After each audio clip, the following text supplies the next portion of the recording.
The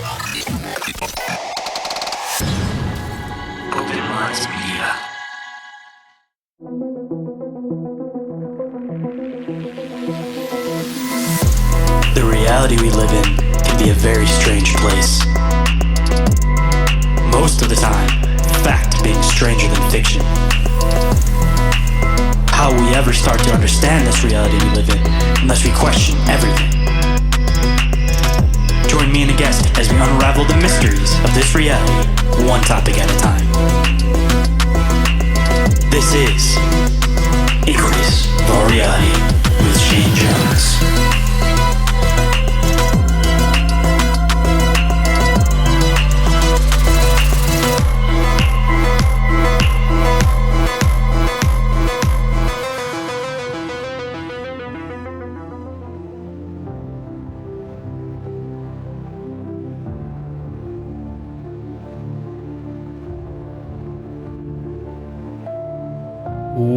What is up, Inquirers, and welcome to the expansive, deep, open-minded conversation. I'm the one they call Shane, and today for you guys, I've got a real treat. For anybody that's been following me as I dive into the Dogman phenomenon, I've definitely dived into many different perspectives of that, but I have not had the chance on the show yet to dive into the ancient/biblical aspects of where Dogman may have originated from. So today, of course, I have the return of Seth Vandebrooke from Project Eleazar. Very, very excited for this episode. And from what he has told me, a lot of this stuff on the episode he hasn't actually gotten to share on any other podcast before. So dare I say, we have some exclusive Dogman content. But before we get into this fascinating conversation today, we of course have to hit a couple of news and updates and front of house stuff. First and foremost, if you guys aren't already catching Bizarre Inquiries, highly recommend that you go and check that out. It happens the first Thursday of every month at 7:15 p.m. on the Open Minds Media YouTube channel. The next one will be on May 1st, to be exact, if anybody wants to pop in and check it out. I've already got some fascinating articles I think you guys will love that we'll be diving into, but if anybody still has anything that they would like to contribute to the show, as far as a question, article, or clip, you guys can of course send that to me through any means that you guys find to get a hold of me. And the next thing is, if anybody hasn't caught it on the last couple of episodes, I will be doing Inquiries of All Reality and Bizarre Encounters live on the Open Minds Media YouTube almost every single night, but I will be posting that schedule in the beginning of the week so that everybody can keep tabs on it.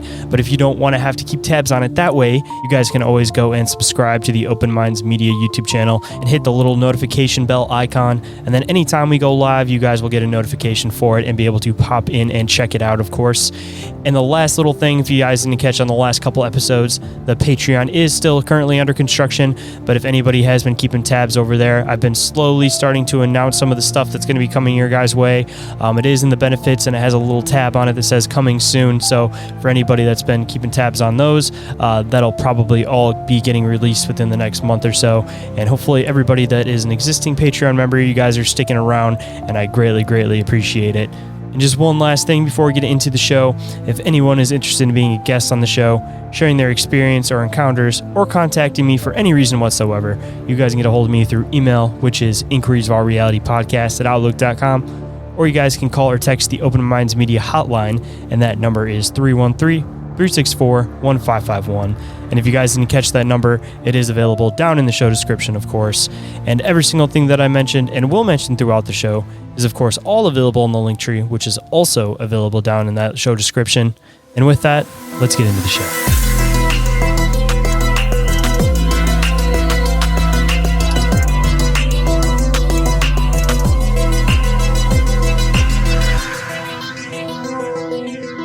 Please welcome back to the show, for now his second return, Seth Vandebrooke from Project Eleazar. How's it going today, man?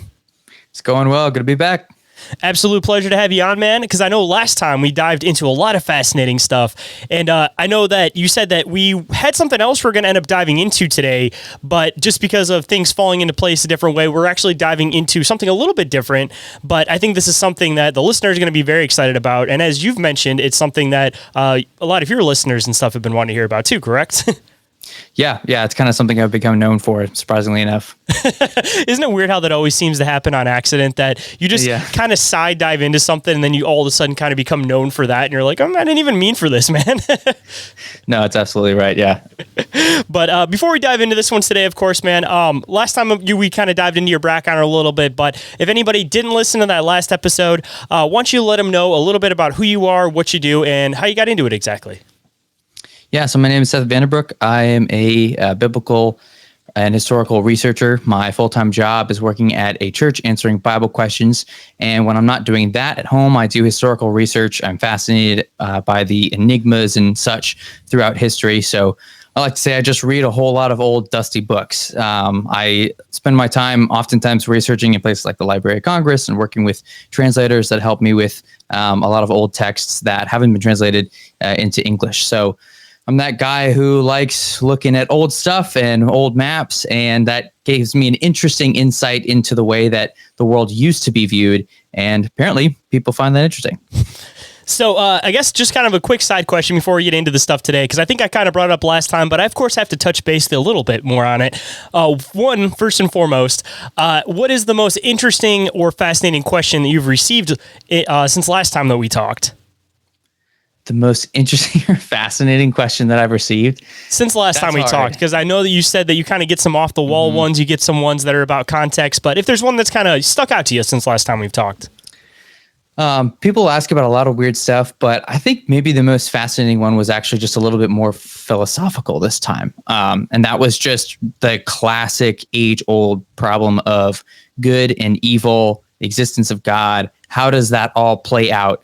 And that became a longer discussion where we were talking about what is something that is infinite, something that is finite, and how can that explain aspects of God and theology, and how does that work with all different types of suffering, some of which being intentional evil and some of which being unintentional, or what about the random coincidences and things that happen? Can't God stop those things? It became a very in-depth intense conversation, but I really enjoyed it. So less on the strange aspect, but that's definitely the one that sticks out. Dude, those are always fun conversations, though, because, I mean, honestly, minus the recording aspect of it, that's like the type of conversations that you end up having on a podcast. So, I mean, if I could just be able to research things that I'm fascinated in all day and just have deep philosophical conversations with people, man, that's the life in a weird way. No, it is. It's a dream job for me. I love it. But I guess along with some of the weird stuff that you've dived into, you've come across a lot of off-the-wall stuff in some of this old text. And I've assumed that part of that is what we're going to get into today. So I don't know exactly where you want to start at, but setting the stage for you, man. We can start off kind of wherever you want to start off with this today. Okay, yeah. So last time we talked, we discussed this topic of the Plinian races, or the monstrous races, as they're referred to in antiquity. This is really just this concept of humanoid yet kind of animal mixture creatures that were, depending on who you asked back in the day, either they were more human or they were more beast.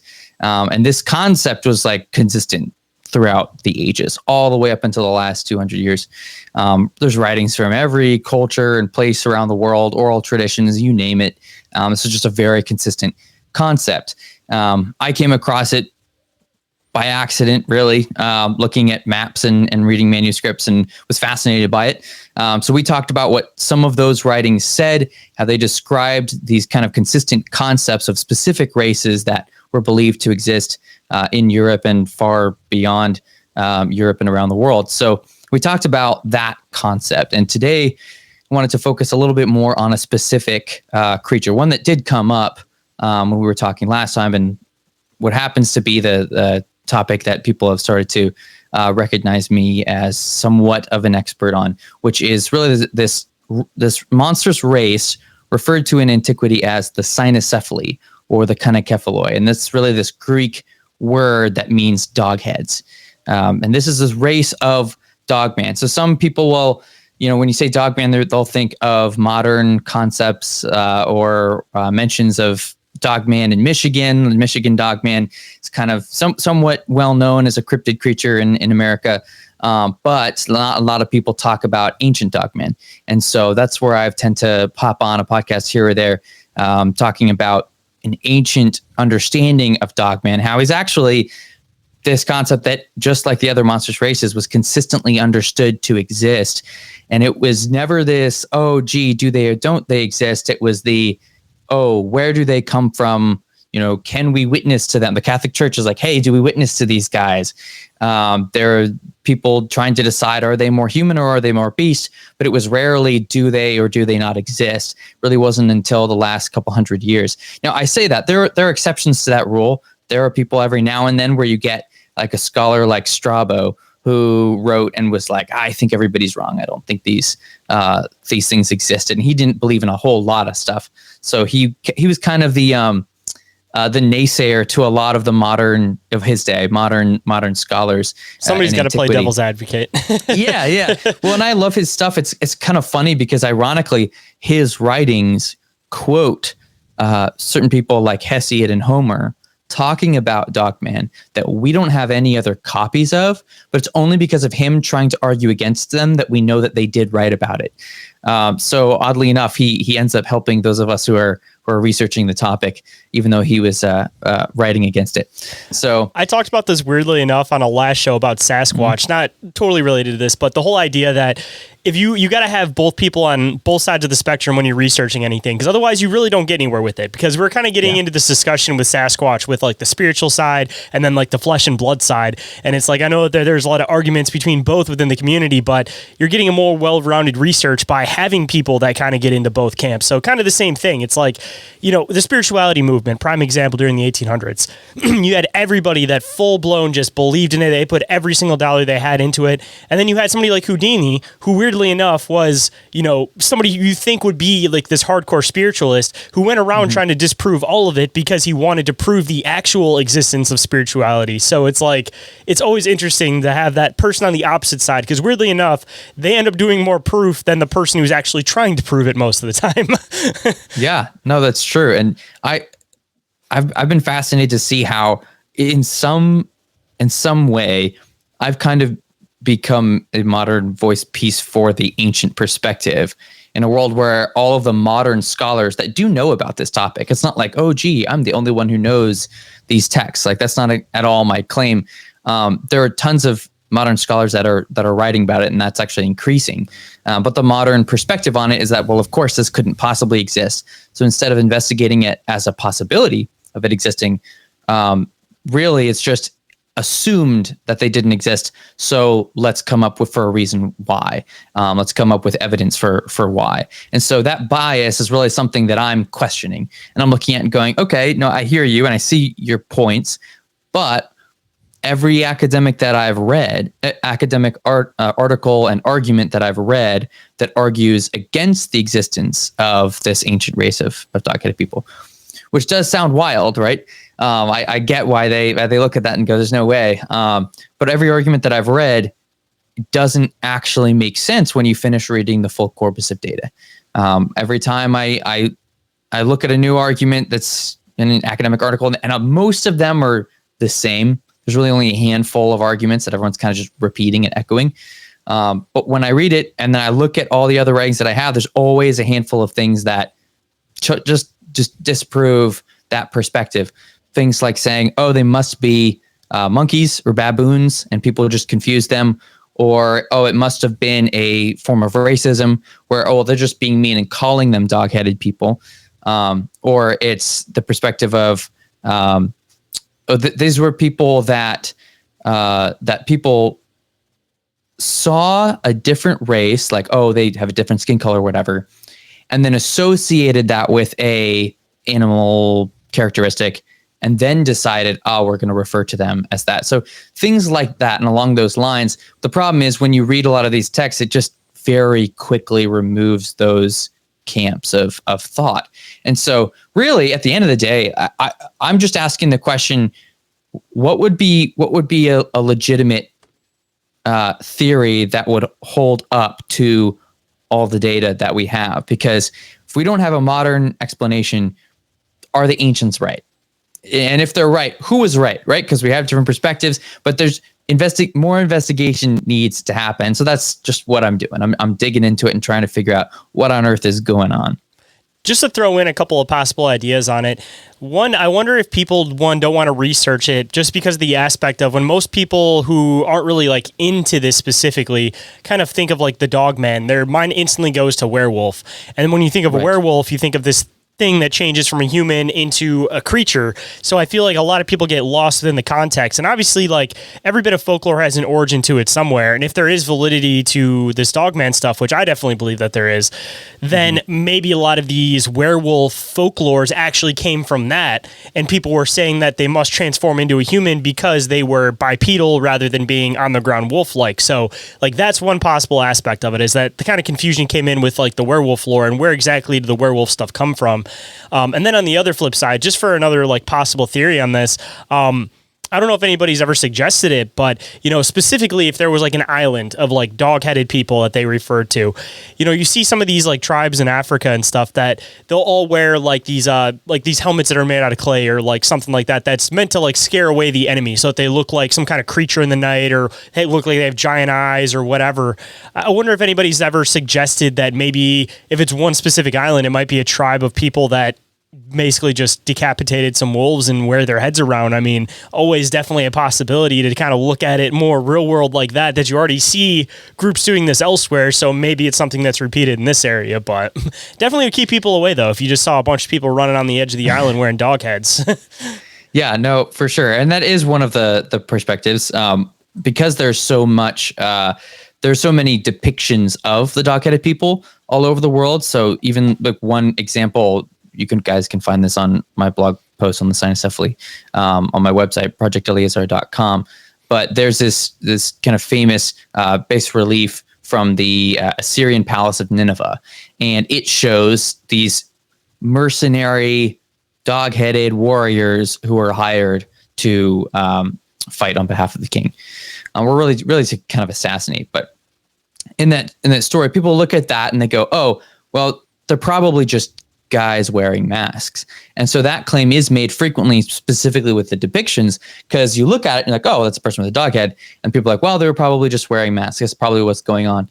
But then you read the stories and what the ancient people claimed happened, and I've never once found anything mentioning, oh, and there's a group of people who wear dog masks.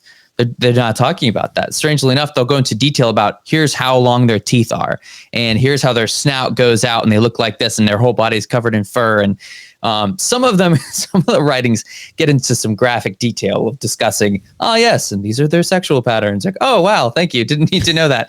But it gets into some kind of crazy detail, and so some of the stuff we're going to read tonight is going to get into more detail on culture and even religion sometimes, and how these were viewed as not just a creature in the night, but a full race and sometimes kingdoms of these creatures that were just recognized as your, friendly neighborhood dogman that you may or may not hire or trade with or whatever in the ancient world.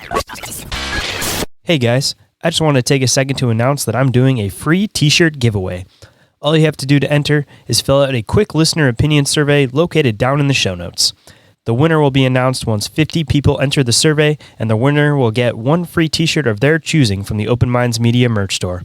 Your opinions go a long way to help this show improve, so anyone who enters is definitely a friend of the show in my book, so thank you. Now let's get back to the show. I mean, another kind of weird thing to think about before we go too much farther into, I mean, a lot of people, when you go into like the native perspective on Sasquatch, they talk about them as like not these creatures, but rather like the lost tribe. Like they're another group of human-like minded things that just ended up going off into like their own direction. So, I mean, if you kind of take that idea into consideration with these older stories of like the Dogmen and stuff, I mean, if you had this group of people that obviously had some type of advantage on you because people were clearly hiring them to take out other groups. They knew that there was some aspect to them that was dangerous. So once they got to a certain point where they realized that like, oh no, if they ever want to revolt against any of us, like we're all going to be screwed at this point. It doesn't matter if you've hired them in the past. If they want what we have, they can take it. So then you'll have all these groups of people that will take out that group and then just pretend like it never happened, completely wash them out of the history because, the history is always written by the victor.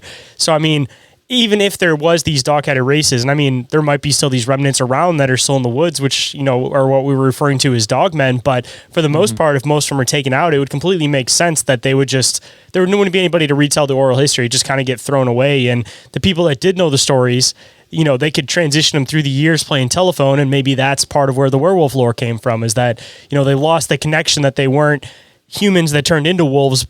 You know, they started thinking they're humans that turned into wolves rather than like these wolf-like humans. You know, it's kind of like matter of words, and people just started mixing it up at a certain point. Yeah, it's funny that you brought that up twice now. I was going to get to it. Well, actually, no, I will. I'll talk about it later. But there are texts that talk about werewolves and talk about the dog-headed men. And strangely enough, like the same historians who are like, yes, these dog-headed people live in this part of the world, are like, no, werewolves don't exist. That's crazy. Which is really funny because they look at the one and they go, well, this is obviously real. And they look at the werewolves and they go, well, it's obviously not real. And we would look at that in a modern day and look at both as just equally ridiculous.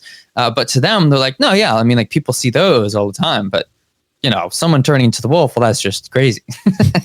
So it's fascinating seeing that there is a delineation between the two, that seeing something as like a lichen or whatever was more considered folklore, but referring to something like the cynocephaly was more considered historical. And that's why, strangely enough, they show up in history books, in encyclopedias, in bestiaries, like putting in categories of different creatures that live in different places in the world.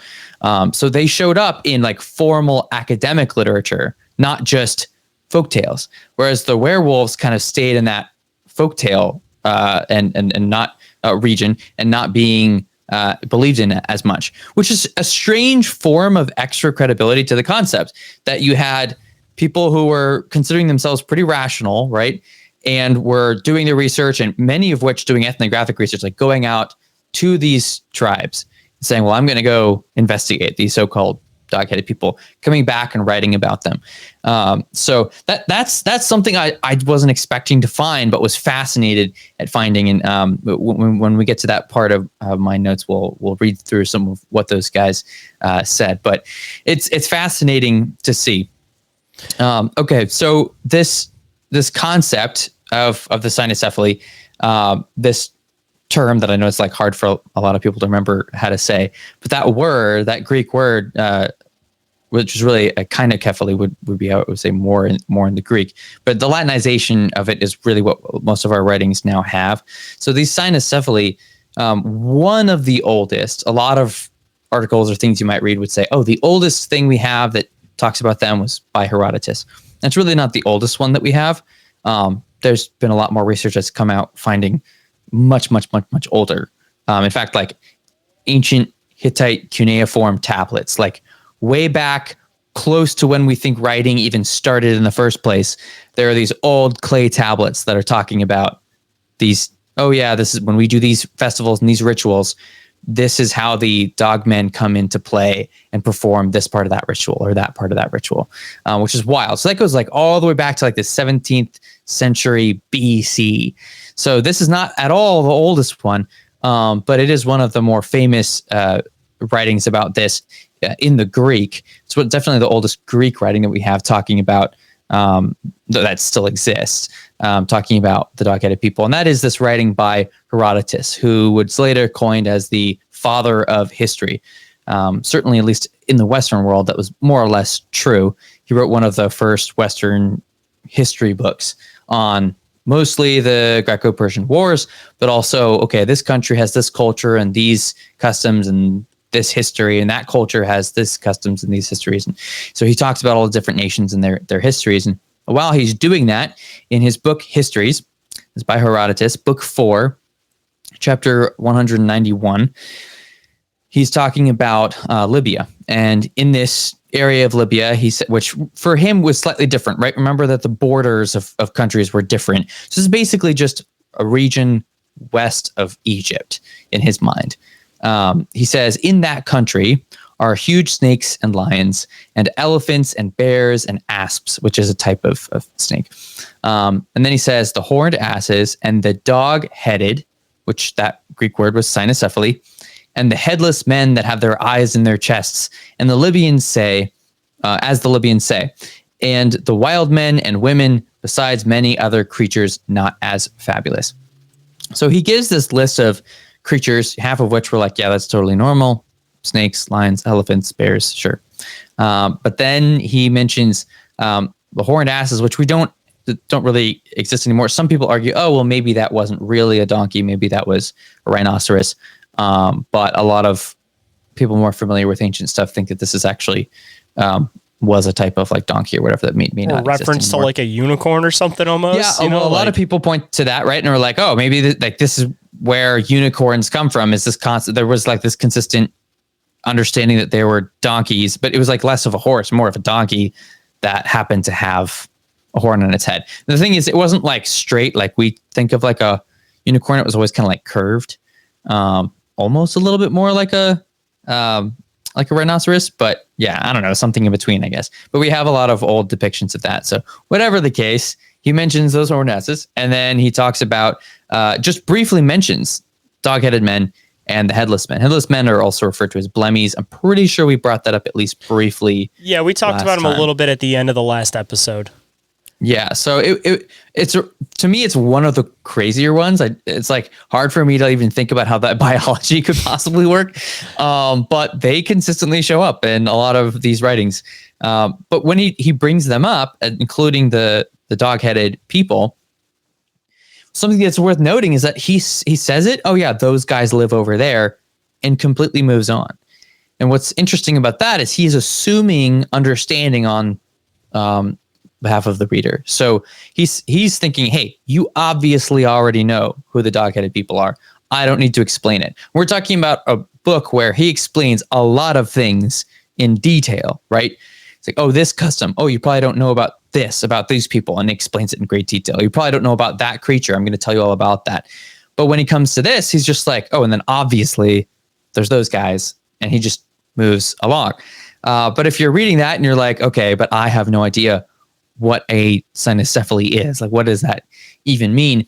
As I mentioned before, there are plenty of old encyclopedias from the ancient, from antiquity and the Middle Ages.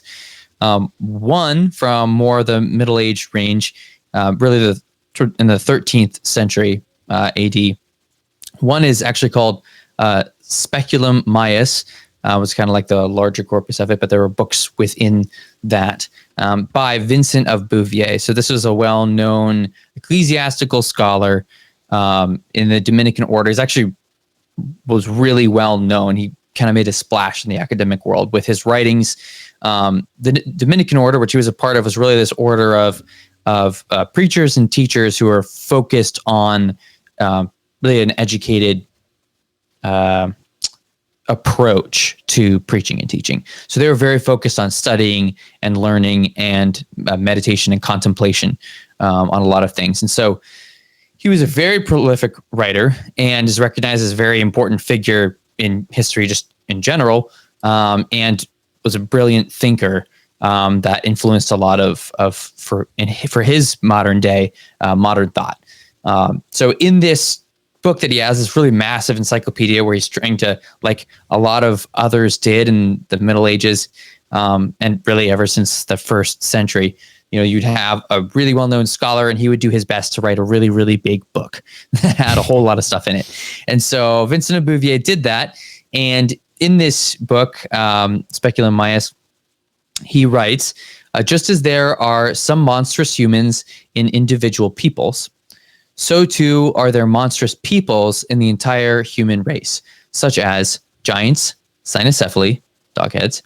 And then he goes to list many others. And then he talks about a couple of like perspectives of like the Catholic view versus what's now the more Protestant view of whether or not the angels were involved in the creation of these races. And he's like, no, of course the angels weren't involved, because that was a kind of standard belief in the Catholic churches, thanks to Augustine of Hippo. And then he comes back to it and says, cynocephaly are called so because they have dog heads, whose barking identifies them more as beasts than humans. And then he just says, they are born in India. And that's all he gives us. But he does specify, okay, these are people that have dog heads, but they're really more animal than they are human. Also, these guys are born in India. When you read many of the other writings about the cynocephaly, this dog-headed race, reading this, you would be like, okay, there's a lot of familiarity here because he's clearly building off of what Augustine was saying, and then what later on Isidore of Sevilla was saying on this topic. We did read a little bit of what Augustine said about monstrous races in general last time. So I'm not going to go through that again. But for anybody who didn't know or wants to go through that, in chapter 8 of book 16 of City of God, you can go and read that chapter. It's short, and that's where he talks about all this stuff. But we can go back just 600 years prior to this specific writing and look at the writings of Isidore of Sevilla, who's also a very influential person. He was really this Spanish Roman scholar slash theologian, and was eventually an archbishop. Very powerful person in the south of Spain. And I had the privilege of being able to go to Sevilla and see the abbey where he worked and where he wrote this writing, which was really awesome to be there. But he wrote a lot as well. And one of the things that he wrote that was incredibly influential was his book, Etymologia, which is really just a book on etymologies of words, which is one of the most nerdy things to do, right? It's like, I'm going to write a book about words.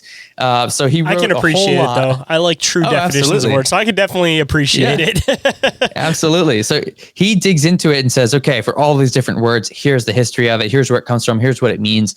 And when he's talking about giants, he's like, oh, well, that word really comes from, the word Gaia. We're just talking about Earth. And he explains how everything fits together. Well, in that book, in Etymologies, in book 11, because of course, why write a book that can't be broken up into many, many books?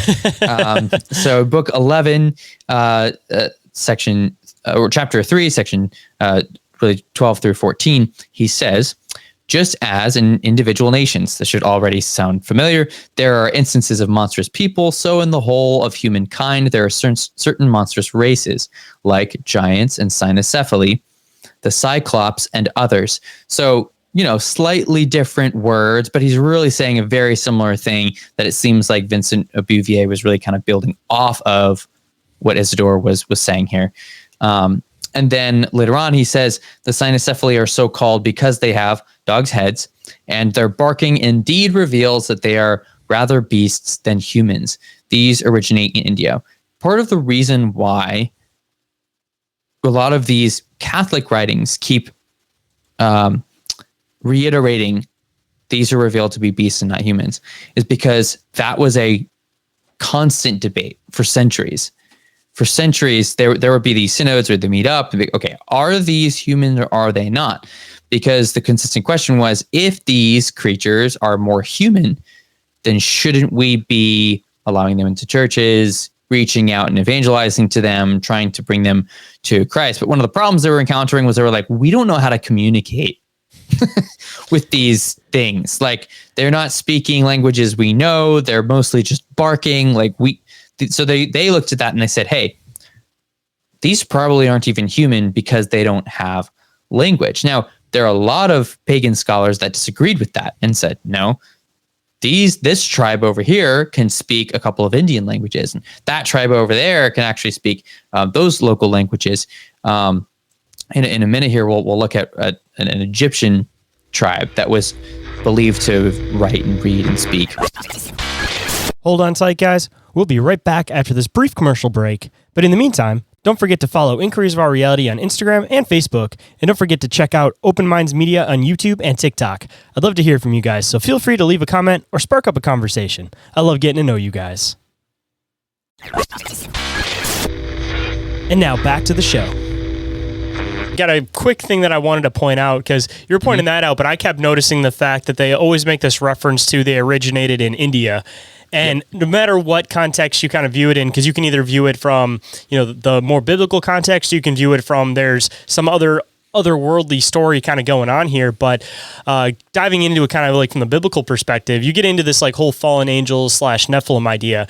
And then when you start really diving into that, you kind of see these archetypes existing within other regions and these different gods and everything. So one of the main ones that I always end up seeing it in is like Hinduism, and particularly the fact that there's a lot of like sexuality that's kind of intermixed into the religion.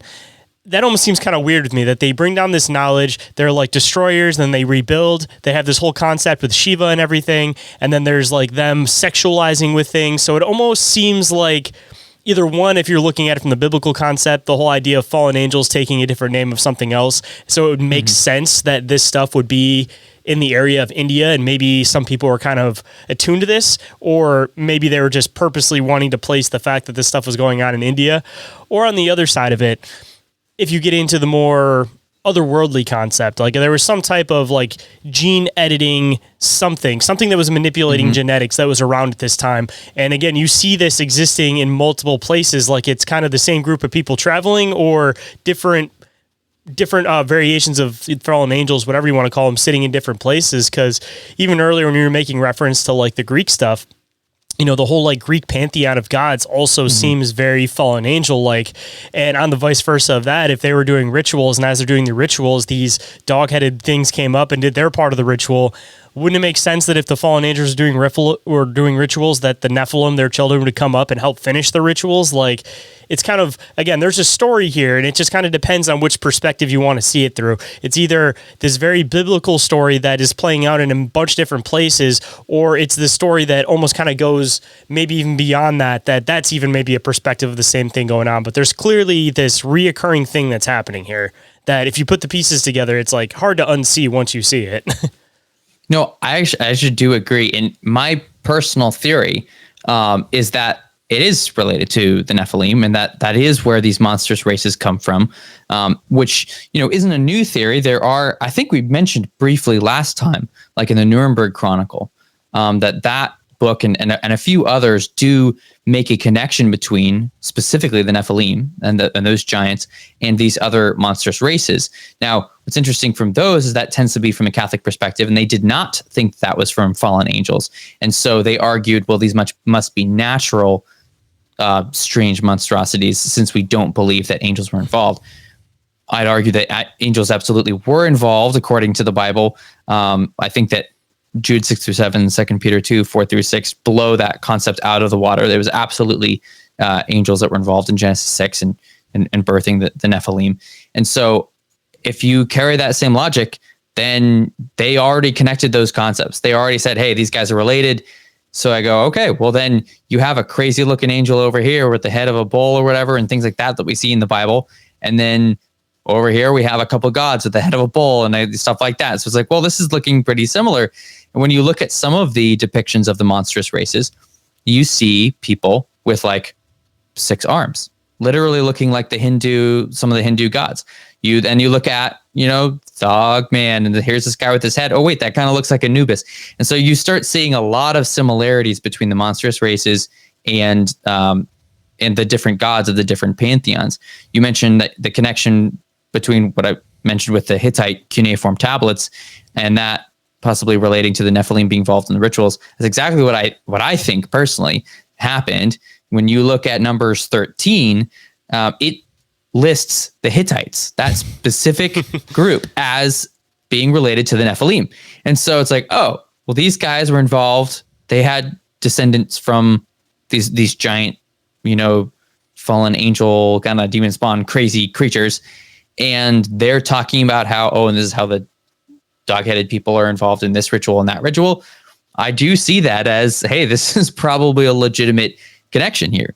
So yeah, that's my personal opinion. Is I think that from a Christian perspective, looking at scripture, seeing things like satyrs show up in the Bible, and how else can you explain that other than Genesis 6 and looking at these angels coming down and giving birth, having female women, humans having birth these monstrous races, which I mentioned earlier to you before this episode. I would like to later come back and look at those texts that talk about that from the Jewish perspective, because I think you can absolutely make a case for all of this connecting to the biblical paradigm. But I do see those paradigms as being connected. For me personally, I look at it and I go, there's just too many similarities for me to dismiss this. And, you know, I said it before when I was on your show last time, I totally get it. If you're not a believer in the Bible and you look at that and you go, okay, but that doesn't mean anything to me. That doesn't count. Okay. Like, you have the right to have that opinion. And I get that.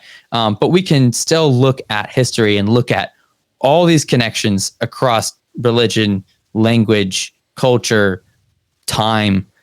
And when you have that consistent of a thread, it really makes you wonder, That's what I was going to say. What else is going on? Even if you don't believe in the biblical paradigm, there is still clearly a story here. And like I said, Right. even if you don't view it from the biblical perspective, the biblical standpoint, like, you can still look at that as like piece of this bigger puzzle. It just seems that, at least from my perspective, you know, all these other groups kind of look at these other beings that have all these like weird abilities as like the gods. But again, if you look at it from this perspective, it's like it completely makes sense that all these other groups are like the fallen angels. And I mean, even to kind of bring it to, again, to people that don't believe in the biblical paradigm of things, like if you get into like the whole ancient extraterrestrials theory, there's still this existing story that there was clearly this group of something that was messing with human genetics. And it's like unavoidable at a certain point. And the question comes to like, what viewpoint do you want to try to interpret these creatures or these beings through?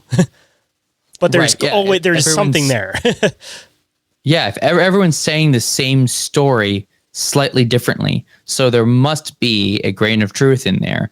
The question is, what's the full truth? You know, what's the rest of the details? Because I believe in the Bible, and I've been given every reason to, in my life and historically from everything that I've ever read, that's what I choose to lean into as being my source of truth. And I only see it agreeing with a lot of these other paradigms that you would think are trying to disagree, right? And yet they're all lining up and saying, no, something like this specifically definitely happened way back when. So call it what you want, but it is a fascinating narrative. I mean, regardless of that, one thing that people have to take into consideration is the Bible. We have a lot of words that didn't exist at that time. So you kind of have to look at some of the stuff in the Bible from that same context, that if they're making reference to, I think I referenced this on the show recently, like chariots of fire. You know, what are we looking at that seems like chariots of fire? Like, they're trying to use the best words they could describe in human context, because they couldn't have used words in the Bible that didn't exist at the time. And a lot of the concepts they were trying to explain were something that were beyond human vernacular. So I think a lot of people just get caught up on the specific wording of things and not rather like, what is the concept that they're trying to explain? Like, they get too caught up on the exact wording. Like, again, you have to remember that if we describe something now and somebody reads it 300 years in the future, it's not that that statement that we made now is false by any means. It's just that we're trying to describe it from our world paradigm at this specific time. So you have to look at the Bible the same way. Like, they're not going to describe the same phenomenon we're having today in the same way we're describing it today, because they just don't have that ability. Yeah, that's like you said, it's verbiage and vernacular. I wonder now, like when we look at all the UFO stuff that's happening, and it's cool seeing there are people like Skywatchers are putting together these categories of, okay, there are 8 or 9 categories of things that we're seeing in the sky, and they're trying to systematize it and figure out what's going on. I wonder, like, are we going to have specific words for these things 5, 10, 20 years from now? People are going to be like, oh yeah, duh, that's the such and such thing. Or are we just going to be renaming things because there's already names for like the hierarchy of angels? So is it like going to be one of those things that we just end up renaming the same thing multiple times through history as we rediscover it again? Possibly. You know? Yeah, either way, it's going to be fascinating to see. How that works linguistically moving forward, or like you said, are we just going to be renaming the same things? Or are we going to be? I mean, we've already went from calling these things UFOs to now it's a UAP. So it's not a UFO anymore. Now it's a UAP. Like, okay, bud. See, I think what happens is that we have this this story that we look at as a story. And as it goes through the years, we get so far from the origin of when that would originally came from that we start kind of losing the context. It becomes, again, more folklore to us.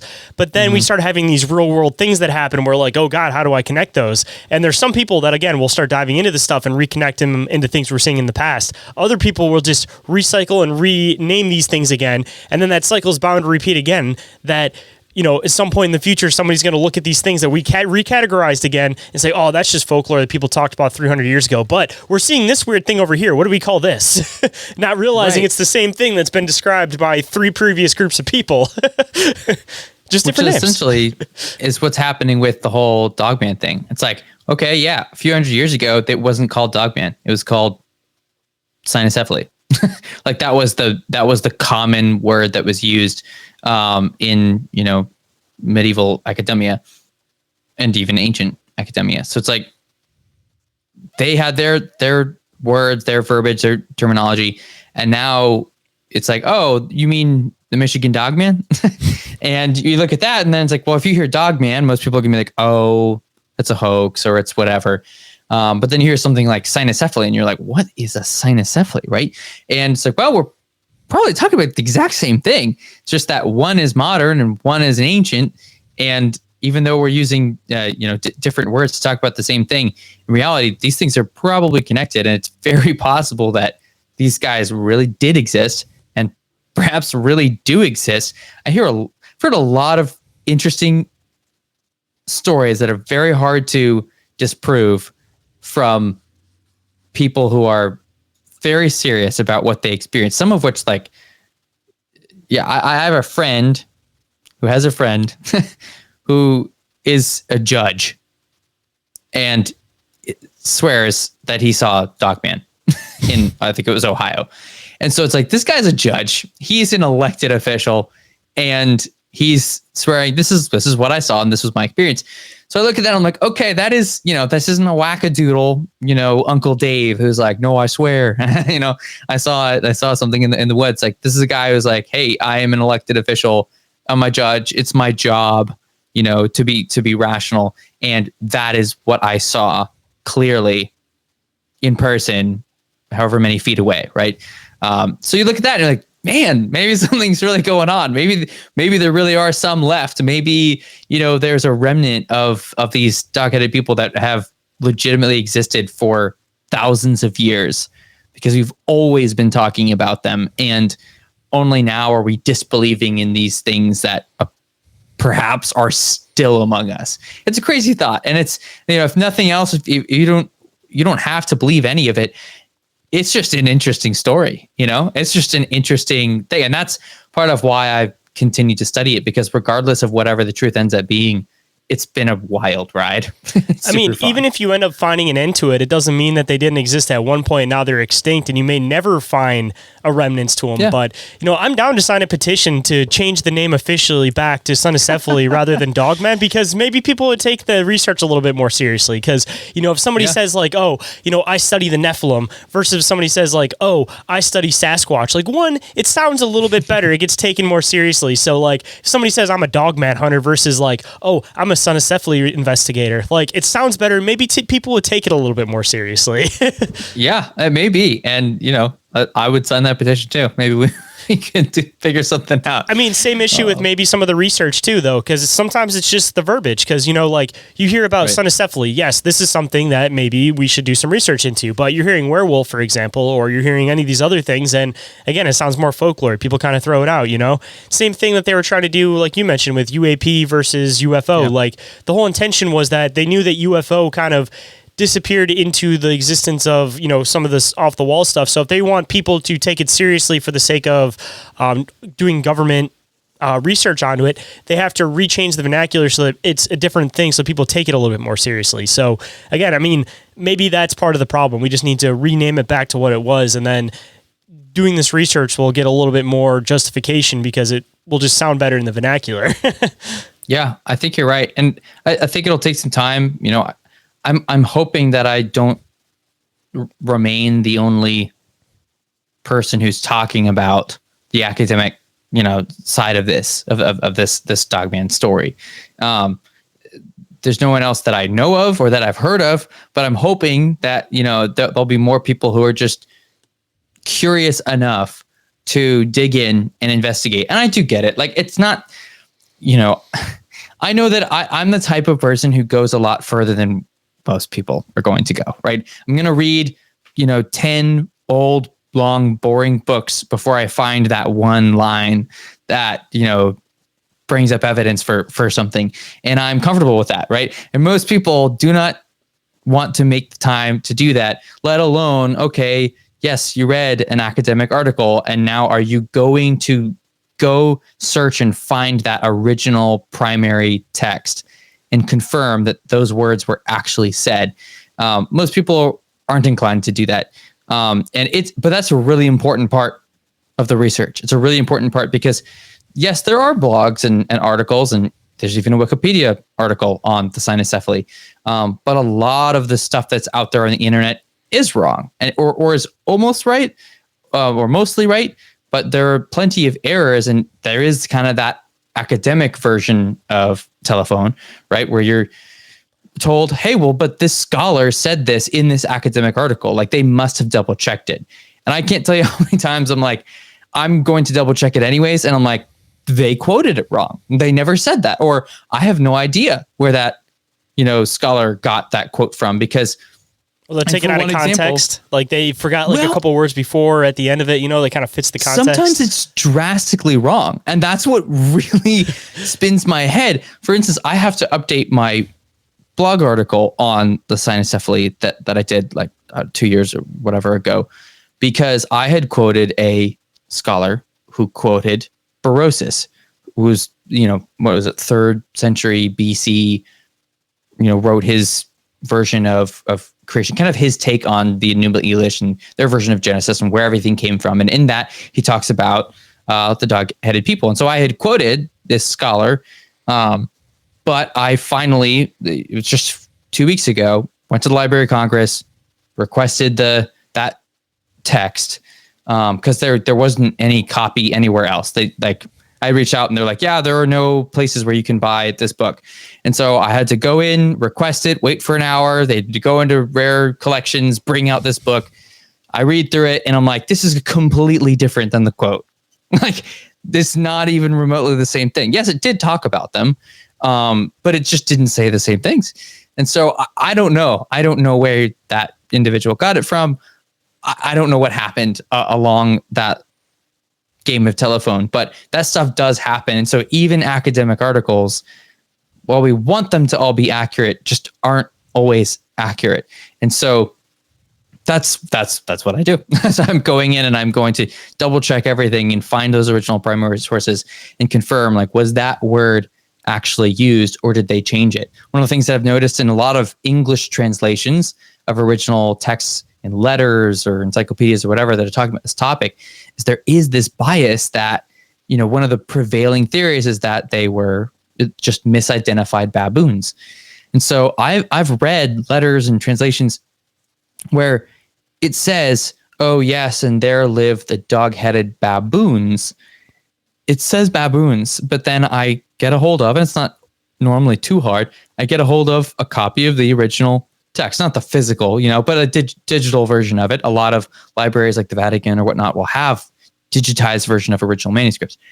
So I find it, I look at it, and I'm like, doesn't say baboon. You added a word to the English translation that was not there because of the academic bias. Well, they were probably baboons though.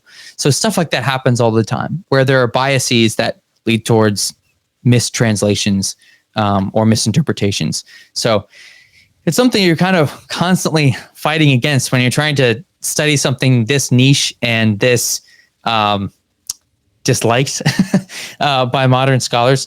But for myself, it's just the kind of thing that keeps me up at night. And I'm like, I have to know. I really need to know what's going on with these types of mysteries. So it just keeps me motivated. Or maybe I'm just obsessed. I don't know. But hold that thought. We'll be back in a flash. But if you don't like hearing the ads, then I have a solution for you. You can get ad-free and early access to this show and Bizarre Encounters with Shayn and Orin on the Open Minds Media Patreon for just $1 a month. That's less than the price of a bag of chips, and it's a great way to support the show and all the hard work behind it. And if you're interested in merch store discounts or premium video versions of the show, then there are a few other tiers with additional benefits and 7-day free trials available. Now let's get back into it. Just out of curiosity, so when exactly was the whole like Nephilim concept being discussed with like the fallen angels? Because I mean, depending on when that was being discussed, it almost kind of seems weird to flip it, at least from like the Vatican standpoint, because if you had these texts that almost were like describing this whole concept of fallen angels and Nephilim, like if anything, it brings validity. Like, why would you want to manipulate the English version of the text for it, just to make it less biblical, even though it would prove your point almost more? Like, yeah, like when was the whole like Nephilim idea like really being like discussed? Okay, well, let me clarify two things. So I haven't seen much of a manipulation in terms of translation when it comes to the Nephilim topic. But like the baboon-headed one, like you were saying. That is absolutely. But those translations are mostly modern translations, not by people in like the Catholic Church, for example. Gotcha. From their perspective. So like, for example, a lot of these things that we're talking about, Augustine or whoever who are reading it, they were recognizing it as monstrous creatures. It's really only until recently that modern scholars are translating it and saying, oh, no, it's this. It must be a baboon. Again, up even into the 16th and 17th century, dog-headed men were still included in books as real things, which is wild. It's only recently that we've changed that. Now, as for the perspective of on the angel side of things of, Genesis 6 isn't talking about angels, it's just humans. That goes back to Augustine. He wasn't the first person to claim that the sons of God referred to the line of Seth, not angels. He wasn't the first person, but he was one of the first people. And he was for sure the person who popularized it and basically canonized that interpretation in the Catholic Church. At least that's what he's recognized as. And so then basically from him onward, everyone just points back to Augustine. It's like, oh yeah, obviously. And it's really interesting because as you read, like a lot of these books, when they're talking about that topic, they throw shade on anyone who says otherwise. They're like, oh, and some people say that the angels are the ones who bore who helped give birth to the Nephilim, but those people are wrong because clearly Scripture says otherwise. So they're frequently looking at those people and go, oh, those guys are idiots. I don't know why those Christians say that, but what really happened is it's just righteous people having children with the descendants of Cain, which is funny because that doesn't make any sense. They're looking at it from their perspective like, oh, well, your side doesn't make sense. But it's really hard to see how, okay, if a good person has a child with a bad person, which is an oversimplification, how do you suddenly get a giant? Like, what happens there that you suddenly just have a really tall person who, for all intents and purposes, tended to have, supernatural powers? How does that happen? 6 fingers, 2 rows of teeth. All these crazy, like, it just doesn't make sense. And it's some people who look at that and go, oh, well, maybe some of these deformities with the giants are from inbreeding. It's like, okay, that could make sense. But the universal giantism, like, well, yeah, because it's like, okay, but your whole point is that it wasn't inbreeding. It was that this tribe of people were having children with that tribe. It's like the good guys versus the bad guys. So that's the opposite of inbreeding. So it just doesn't really line up. But yeah, so that's really the timeline more or less. Is it's really around the time of Augustine. He writes in the City of God and his many other writings and argues, no. Those weren't angels. Those were just people. And that became the Sethite view. And that Sethite view really became the prevailing theory in the Catholic, I believe still is. If I remember correctly, which is strange because they also are big proponents for, well, maybe not big proponents for, but they still acknowledge First Enoch. That's what I was going to say. I heard that it never got taken out of the Bible in like Ethiopia. It's always been like canon with the Bible and stuff. Yeah, so Ethiopia, and there's one other, there are only 2 Orthodox churches. The Ethiopic church is one of them. Forget the other one. But those are the only two that included First Enoch. They also included everything else. Basically, the reason why is when missionaries came to Ethiopia, they brought a whole bunch of texts. They brought the Bible and a whole slew of other things, and they just included all of that in their Bible. So they just made it was non-discriminatory. Boom, let's put it all in one book. And so that's how it ended up in there. And a lot of other things ended up in there as well, which no one really considered canon. So the Ethiopic Bible is wild. There's all sorts of stuff in there. But for whatever reason, like the Catholics, they never included it in their canon per se, but they did include it in their list of basically beneficial apocrypha. Like, okay, these aren't in the Bible, but this is a really beneficial text, and we think that it's valid. And over the years, there was back and forth. Oh, it's inspired. No, it's not. Yes, it is. It just kind of like was always changing the opinion on that. But it still is included in the Catholic apocrypha. And there's reference to Enoch, like you would already know that previously. I think we were kind of discussing this a little bit on the tail end of the show, that it's like, it's not canon to put in there, but yet there's like references to it. It's like, a side reference, but it's still part of the main, like it's still a component you need. It's part of the narrative. Yeah. The fact that Jude explicitly quotes from First Enoch, it says, this is what I'm quoting from, and then quotes it. And both him and Peter allude to it. It's not necessarily a quote as much of maybe a paraphrase, and in combining the story of Genesis 6 and Genesis 19, looking at Sodom and Gomorrah and the flood. So both of them are pointing to their understanding of what was explicitly said in First Enoch. And Jude is clearly saying, hey, this is what I'm quoting.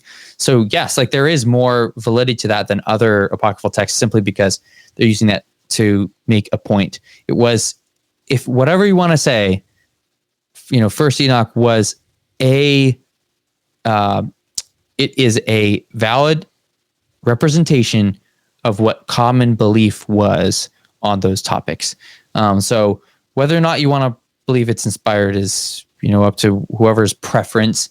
You can believe what you want to believe, but that text does tell us what a lot of Jews believed. Plain and simple. That part just can't be argued against, because there's tons of other texts that are saying similar things. Also in the Dead Sea Scrolls, you have Jubilees telling the same story as First Enoch. You have the Book of Giants also saying the same thing. These guys are all agreeing, and those things are agreeing with things that were included in the Septuagint, like Third Maccabees and the Wisdom of Ben Sirah. It's just, the list goes on. So there's lots of things that are saying a similar story in Jewish literature, even if the Bible isn't being as explicit. They are on the same page narrative-wise.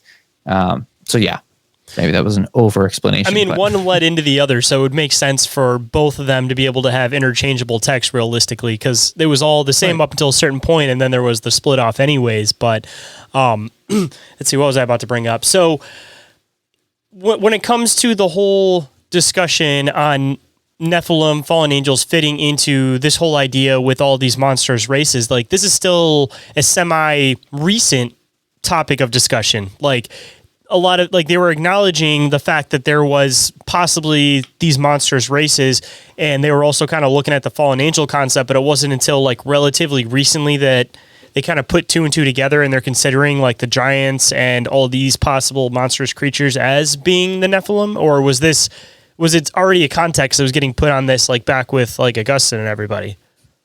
So in the Catholic Church, they were pretty consistently, since Augustine, saying that the angels weren't involved, but they were still connecting the giants to the monstrous races. They considered the giants one of the monstrous races.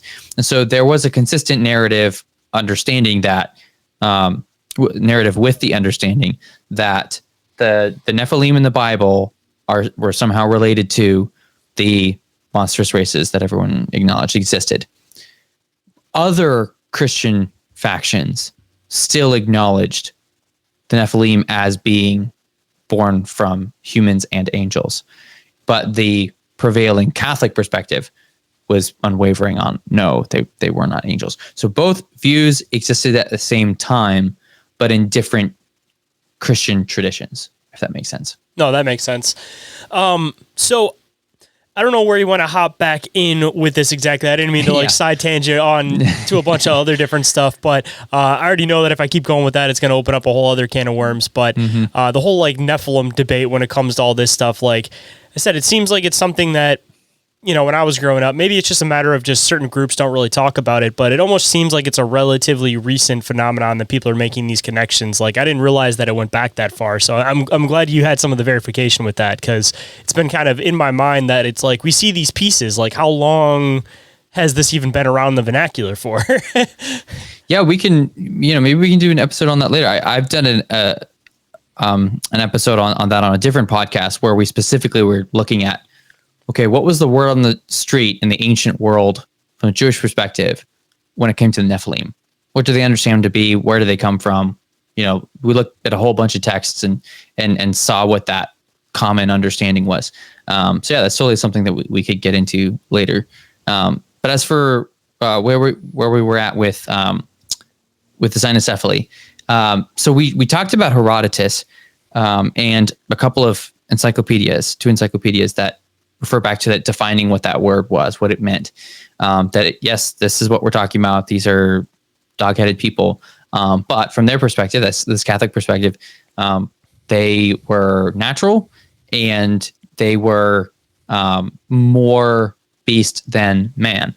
But when we go back further closer to what Herodotus said, just 1 century after, or maybe a little less than a century after Herodotus, we actually have writings by this guy named Tejas, which starts with a C, because of course, right? You got to be confusing. Yeah. So Tejas, we don't have his original writings. Okay, so we've lost those to time, but we still have people like Photius who, thankfully, actually copied and summarized writings by Tejas. This is how a lot of historical stuff works. Like oftentimes we lose that original manuscript, but we still have a couple other people who quoted it or summarized it or whatever, and we're able to lean on that. This is one of those situations. Photius actually summarized a lot of different writings in his writing, the Myria Biblon, which means 10,000 books. Good name, accurate. Yeah, well, it wasn't exactly 10,000 books, fortunately for him. I think it was more like 279 books, but it was just referred to that because people were like, man, you summarized a lot of books. So he wrote a lot, and it was really for a buddy of his, the whole story to it. I'm trying to remember his name. Okay, I actually wrote it down. It was Tarasius, if I'm pronouncing that correctly. But he wrote all of this for his friend Tarasius to catch him up on what basically he and the guys were studying back over at their abbey. So here's a lifetime of reading to catch you up so that you can read another book to catch you back up in another lifetime. right, yeah.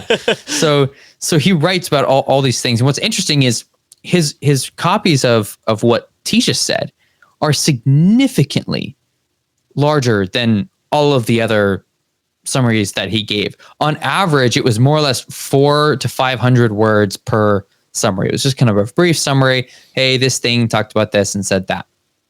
But for Tejas, he wrote over 10,700 words. It's 23 times bigger than the average length of his summaries, which is wild. So he really was like, oh, but this is important. So he really goes into detail, quoting some of it, summarizing some of it.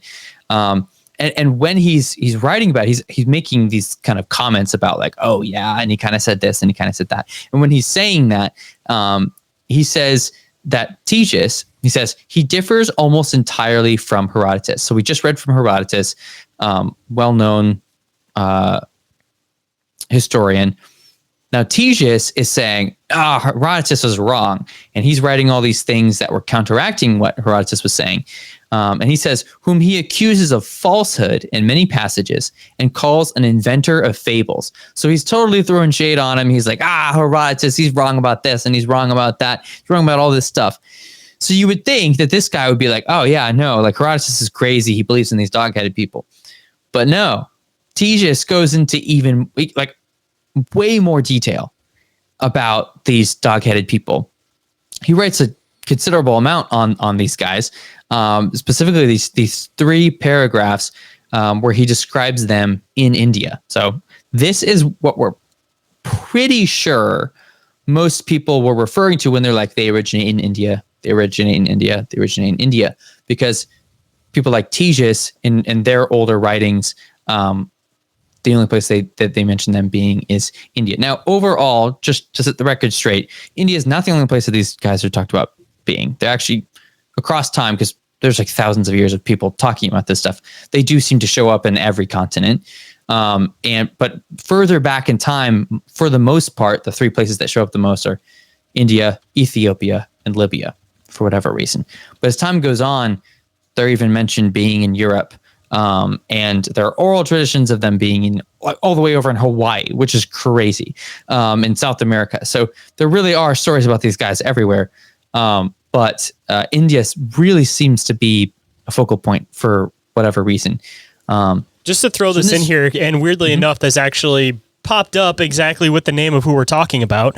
I looked up what the origin of the word India was, just out of curiosity.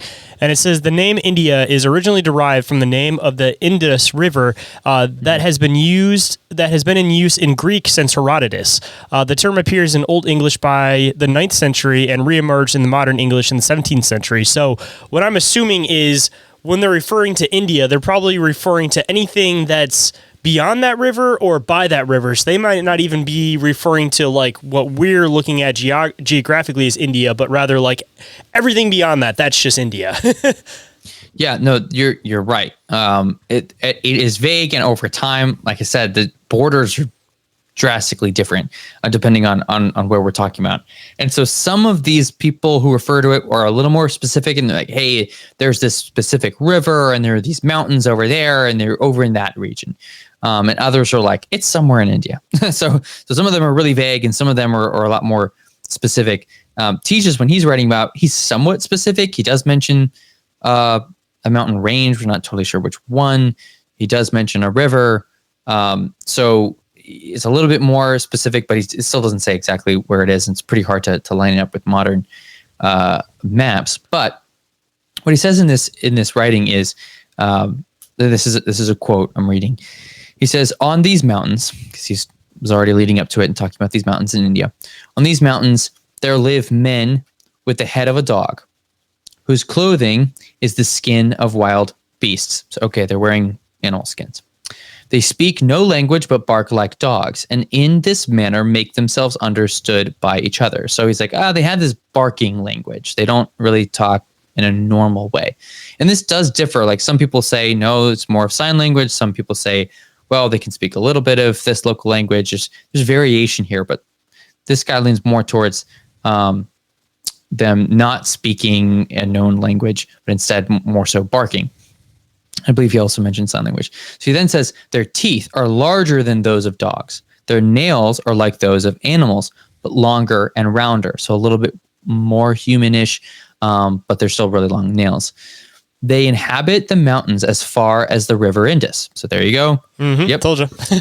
Yeah. See, it's anything that's just beyond that point, because it almost seems like with a lot of these old writings, rather than talking about a specific region, they're kind of like, this is the known world. These things exist just beyond that point. Well, what's interesting here is he says, as far as the river Indus. So he's actually talking about this side of it. So yeah, he's talking about the inner side of it then. So yeah, so that's even more specific. So then rather than talking about like a far off, like they're kind of just over there, it's like they're over here. They're on our side of it. So that brings more validity to it too. Right. Don't go anywhere, guys. We'll be right back with that deep conversation you crave. But just a quick reminder, if you'd like to snag some gear for this show, Bizarre Encounters, or one of your favorite cryptids or topics, hop on over to the Open Minds Media merch store for a wide range of designs with new drops regularly. And t-shirts now for the low price of just $15.68 plus shipping. And now let's get back into it. Actually, let me take a break here and say, since you just brought this up, Photius does say when he's talking about Tejas, he says he relates these fables as perfect truth. So he's saying Tejas believes everything he said, adding that he himself had seen with his own eyes some of these things he describes and had been informed of the rest by eyewitnesses. So this was something that with all these things, Tejas is saying, no, I saw this, or I know people who saw this, and I trust these eyewitnesses. Photius then says, he says that he has omitted many far more marvelous things for fear that those who had not seen them might think that his account is utterly untrustworthy. So Tejas, what is this information? Yeah, exactly. So Tejas is like, okay, I'm going to talk about the things that are obviously true, but there are all these crazy things that are just too fantastical. I know you guys won't believe that I saw it. So that means that these dog-headed people are in the category of, oh, I know you'll believe this, but this other stuff, I'm not even going to bring that up because that stuff's crazy, right? Which is pretty funny. So he is seeing this as this credible, real thing that either he or eyewitnesses that he knows saw and experienced these things, which would make sense with the detail that he's about to go into here. So continuing this quote, he says, their complexion is swarthy. They are extremely just. So this is interesting because this counteracts, he's already starting to counteract a lot of the modern arguments. As we continue, it will continue to demolish these concepts. But the idea of these just cynocephaly counteracts the idea that calling them that is really a derogatory term, because he talks about them as being just and wise. You just don't say that about people you don't like or people you're trying to be derogatory towards. And then he goes on to talk about them having these cities and these places, which are things that monkeys just don't have, right? So as we read these kinds of descriptions, if you keep in mind what our modern arguments are, they just don't make sense, which is why I'm like, all right, we need to have some alternative answer to this. So he goes on to say, they're extremely just like the rest of the Indians with whom they associate. So he's saying, hey, there's actually an association between the local Indians and the cynocephaly. They actually have relations with each other. He says they understand the Indian language, but are unable to converse, only barking and making signs with their hands and fingers by way of reply, like the deaf and dumb. So he's saying, okay, not only do they associate with them, but they do their best to communicate with them. And even though they're not able to speak their language, they do understand what the humans are saying. And they're able to more or less communicate with sign language, just like the deaf and dumb do, which I find fascinating. If I were making up a race of dog-headed people, it's just not necessarily something that I would have made up. Maybe he's just more creative than me. I was going to say on the flip side, you think if somebody's making it up, they'd be like, oh yeah, they just talk normal, like they were conversing with everybody else. They wouldn't have been like, right. Oh yeah, they can understand it, but they couldn't speak it clearly. So they found ways around it. Like, it's like, why make that up? If it's already fantastical enough that they have the head of a dog, like they can just talk. Make them talk. Yeah. Yeah, like why not? And to be fair, some of the versions do describe them being able to talk. There are a handful of people that do say, oh, they can kind of, they'll say a few words that you understand, but then they're barking. I mean, you'll see some dogs do stuff like that though too. You'll see people kind of train their dogs to be like, like if these things are intelligent dog-like beings, they may have the ability to at least attempt to mimic sounds, Right. Like maybe some things they're able to more or less pronounce. And other languages too, because I know like Indian, Hindu, whatever the language is, it's a very difficult language to like understand and mimic the sounds. That's why like as English speakers, like it's really hard to interpret when somebody has an English accent. It's just because the way the words are pronounced. So like if they had different groups coming in and they spoke different languages, maybe it's an easier language for them to manipulate their mouth to. So like they're familiarized with the Indian language because they live amongst them. But if somebody comes in and they're speaking, for example, like English, like maybe the mouth movement's easier, so they can try to at least mimic like yes, no, like basic stuff, just for a sense of communication. No, I think that's a good point. And it's like, I don't know, like how does that work with the anatomy of a dog-shaped mouth? Like what ones are you more able to say or not? But I think that does give a little bit more validity to it because, I guess if you have a snout like that, like you're just not able to make certain sounds, right? And so that does lend to more of like, no, these aren't just people that look slightly weird or you're trying to be rude. It's like their face is different. Like they're not able to speak in the same way. So that's the kind of thing he seems to be communicating here. He then says, continuing the quote, they are called by the Indians the Calestri. In Greek, the cynocephaly, the dog-headed. He says they live on raw meat. He then says they number about 120,000. So again, this is not, oh, I saw one once. He's like, no, there are like 120,000 of them. Just there's like a whole kingdom of these guys. He says near the sources of this river that he was talking about previously, he says grows a purple flower. As he continues, he starts to talk about, well, there's this flower and it makes this brilliant dye, and then there's this beetle that's this color, and he starts to talk about these things, and you're like, okay, why are you talking about this dye, and why are you talking about these beetles, and why does this matter? And he even talks about, oh yeah, this dye is even superior to the Persian. Persian, by the way, Tejas worked for the Persian Empire. He was actually the physician on call. He was the doctor for the Achaemenid king Artaxerxes II. He was the emperor's physician. So this is the guy that we're reading from. He's the emperor's physician. He was involved in war. He was involved in treaties and negotiations. He was involved in the distribution of wealth in the kingdom. This is the guy that we're talking about. So then he's like, by the way, the dye that you're able to make from this flower is way better than even that the Persian Empire has. And then he says, the cynocephaly living on the mountains do not practice any trade but live by hunting. So he's like, they don't really have like jobs per se. It's like, but they live off of hunting. This is interesting because as he continues, they're clearly do things like farming and agriculture. But he then says, when they have killed an animal, they roast it in the sun. That's also something that's strangely common. A lot of these people describe them as, okay, they don't like start a fire and cook it over fire. What they do is they tend to live in hot areas and they just put it on a hot rock and let it cook in the sun. He then says, they also rear numbers of sheep, goats, and asses, drinking the milk of the sheep and the whey made from it. They eat the fruit of the Sipticora, which is the specific tree that he talks about a few times, whence amber is procured. So he's like, from this tree, there's this amber that they procure, since it is sweet. They also dry it and keep it in baskets, as the Greeks keep their dried grapes. They make rafts, which they load with this fruit, together with well-cleaned purple flowers, the one used for the dye, and 260 talents of amber. That's a lot of amber.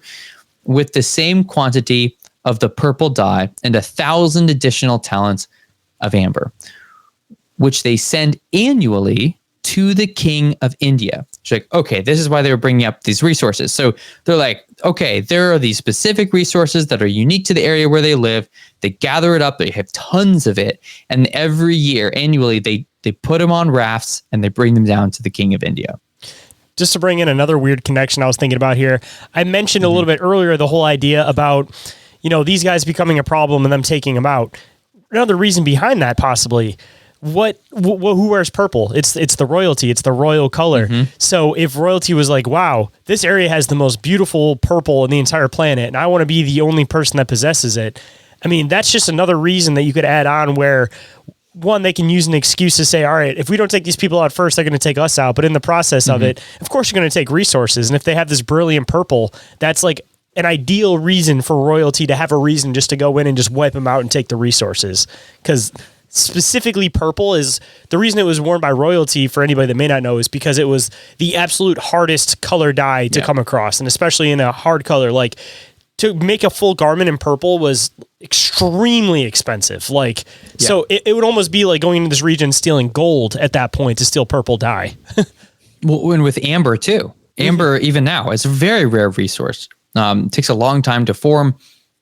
And he claims that there was just an overabundance of that in that area. So two pretty big reasons to go there. Now, strangely enough, at least at this time, and there are stories of people, now these tend to come from less credible sources, so I don't really know, but there are a lot of stories and such, possibly fictitious, about the Mongols specifically having it out for the cynocephaly because they wanted to rob them of all their stuff.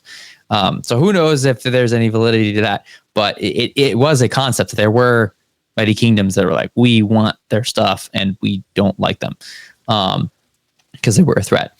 But here, Tejas is describing this positive relationship with the king of India.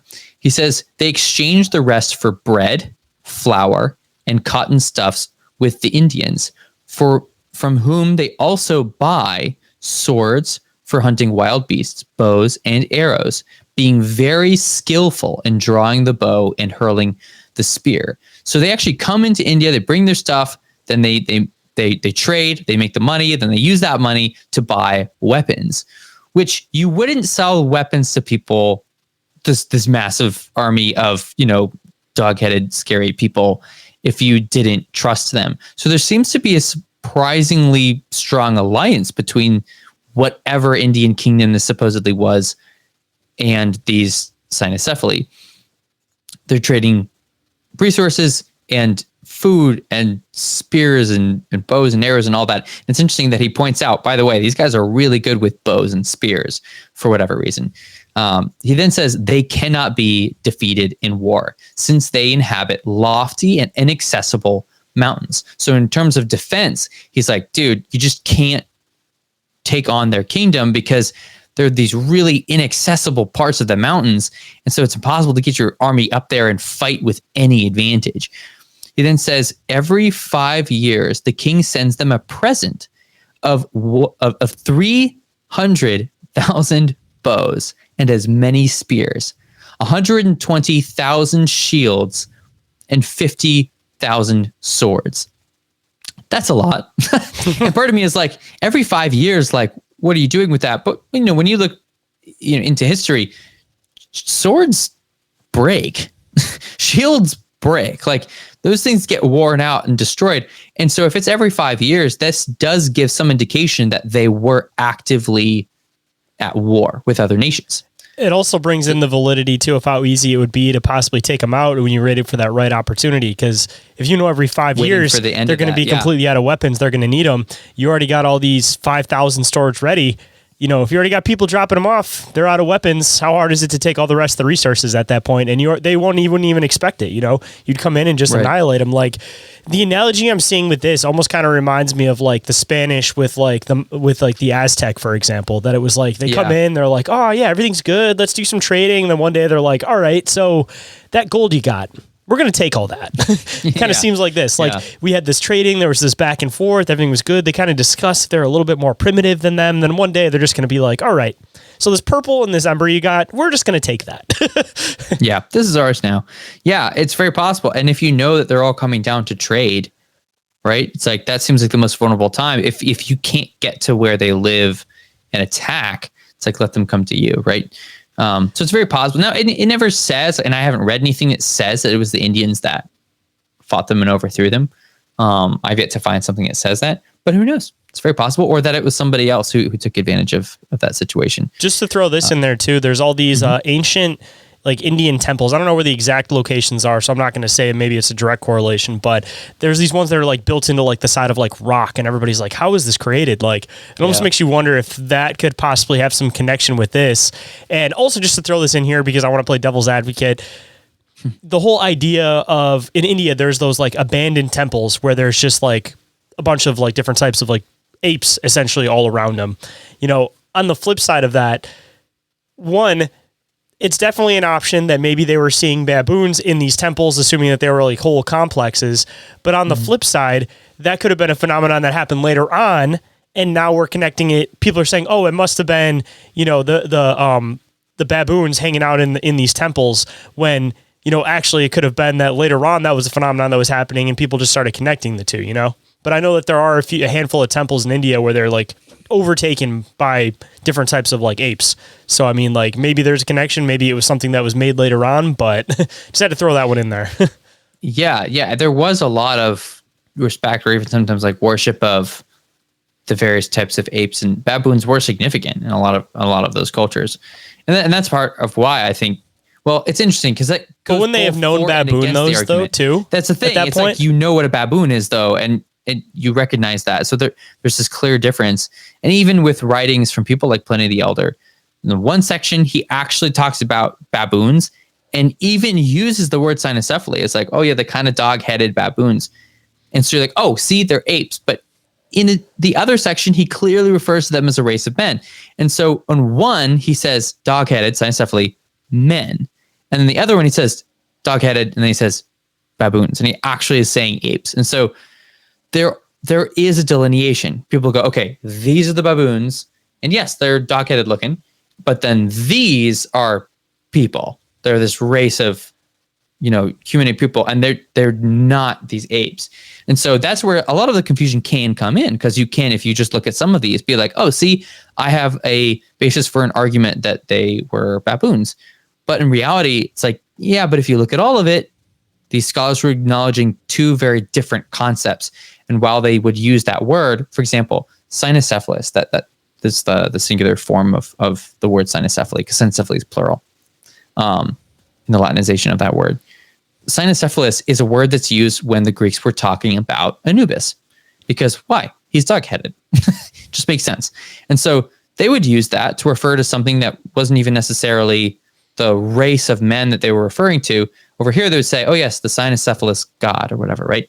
And so you could use that for that. You could use it for something else. It just means dog-headed. But when the context is explicitly referring to a race that you're doing war with and trading with and all that kind of stuff, it excludes the possibility of it just being an ape, because apes aren't trading purple flowers. They don't use spears and swords and trade and buy and get bread and milk. They just don't do those, right? And some of the writings you read, they're talking about their religious practices and the gods that they worshipped and all this stuff. It's just far too complex. And there are letters between people who were talking privately. So this isn't a book. They're not trying to convince anyone. It's like private letters that we have from the 9th century, from the 1st century, of these people, most of them being well-educated individuals or lawyers or whatever. And they're like, oh yeah, like these cynocephaly can't be X, Y, and Z. They can't be more animal because, and they talk about, look at their civilizations, look at their culture. You can't have culture and not be human to some extent. And so there are these like eloquent essays and arguments that are made in history, literally using those points for that, saying, hey, yeah, okay, sure, maybe these things are more like animals, but these guys, there's too much going on for them to just be an ape. Okay, so finishing up this last little paragraph that he says here in the rest of the quote. So he just talked about how there are all these different shields and swords and bows that they get. He says, they do not live in houses, but in caves. So that's interesting, because it almost connects with what you mentioned about it just being carved into the side of the mountains. They live in caves. They set out for the chase with bows and spears. And as they are very swift of foot, they pursue and soon overtake their quarry.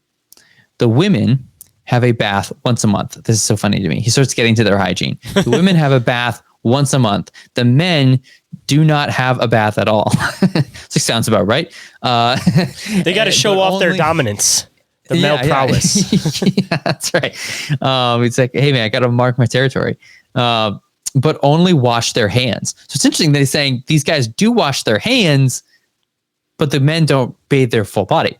Well, yeah, they don't want the nasty stuff in their food. You got to wash your hands to eat. Yeah, exactly. Yeah. And so he says they anoint themselves 3 times a month with oil made from milk and wipe themselves with skins. So we're talking about a type of oil and soap and washcloth that these guys are using to clean themselves. Hold on tight, guys. We'll be right back after this brief commercial break. And now back to the show.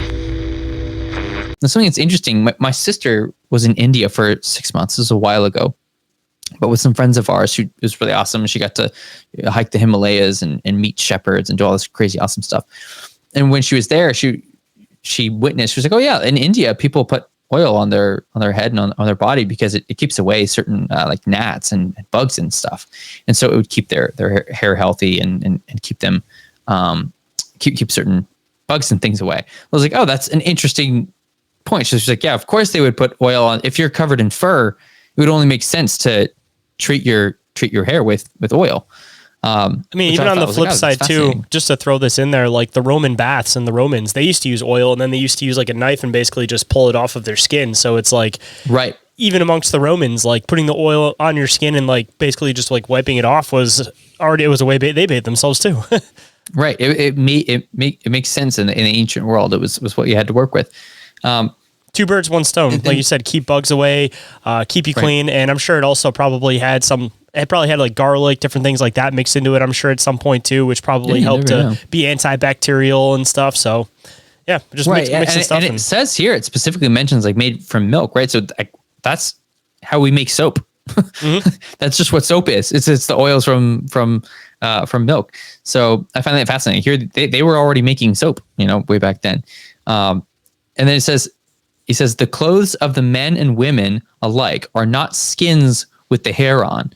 So here he's saying, okay, so they're the skin of beasts, but they've taken the hair off. So this is like, leather, if you will. But the skins have been tanned and are very fine. He says the richest wear linen clothes, but they are few in number. They have no beds, but sleep on leaves or grass. It's really fascinating because going back and forth between what is clearly civilized and then what we would think of as more barbaric and less civilized. It's like, okay, yeah, no, they don't really have beds. They just sleep on leaves and grass. But like some wear nice clothes and a lot of them are wearing leather. So it's like, that's interesting. It's a weird contrast. He then says, he who possesses the greatest number of sheep is considered the richest, and so in regard with their other possessions. All, both men and women, have tails above their hips, like dogs, but longer and more hairy. They are just and live longer than any other men, 170, sometimes 200 years. And that's the end of his quote. So absolutely wild, right? It's fascinating. He gives so much detail on their civilization, their, cleaning and their hygiene and their weapons of choice, their skills, the type of foods that they eat, the things they gather, the things they trade, how long they live, which is interesting that they live so long, according to him. The fact that it's not just that these guys have snouts and really long teeth, he specifies the long teeth, but they have tails. Like, this is not 100% human, right?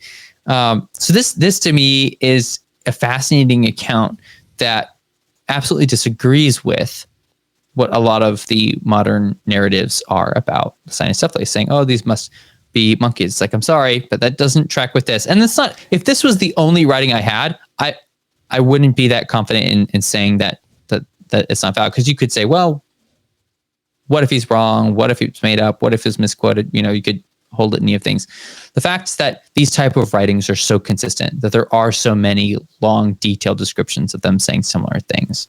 Just to point it out too, he mentions the tails, and for whatever reason, I wasn't describing, when I was just hearing like dog-headed being, like I was not imagining them having a tail, but rather like a human body with the dog head. But that almost kind of brings point away from the ape idea, because all the larger apes don't have tails. So it would be like the smaller apes that have tails, and even baboons, no tails. So like if there's more accounts that's making reference to the tail, it again was clearly defining this as something different than these larger apes and baboons that don't have tails. Yeah, no, exactly. I'm glad you picked up on that. There's a lot of little details like that it seems like people just are overlooking. But when you pay attention, again, these arguments just don't line up. They just don't hold water. In my opinion, fits the modern Dogman narrative though, because they are described with tails. Yep, that's right. Yeah, it's very interesting seeing the consistency of description across time.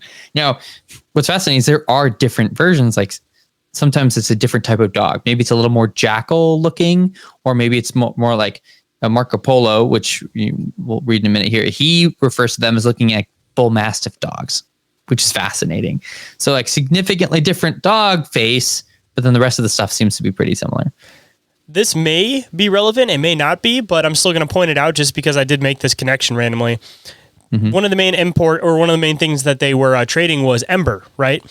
And most accounts with Dogman, specifically the Michigan Dogman, Beast of Bray Road, most people that account for Dogman say they have ember colored eyes. So again, is it something that's mixed in with the folklore? Like there's a weird connection there. Because it's like ember eyes aren't that common. Like maybe it's a coincidence, but yeah, just the reference to it, like maybe it's something that kind of got mixed in later on, or again, maybe there is some type of solid connection to it. Yeah, which is interesting because most of these old writings don't talk about their eyes.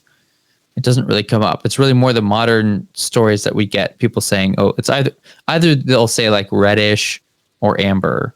Usually for Michigan Dogman, I hear ember more than anything. Yeah, that's more amber, especially. But yeah, it's interesting. I'm not sure about there's some races that are specifically pointed out because of them having unique eyes. But I don't read as much for talking about the eyes of the cynocephaly in ancient literature, which is interesting. Weird thing to think about, though. I mean, most people, when they have these Dogman encounters, it's at night and they see the reflection. That's where the ember eyes are.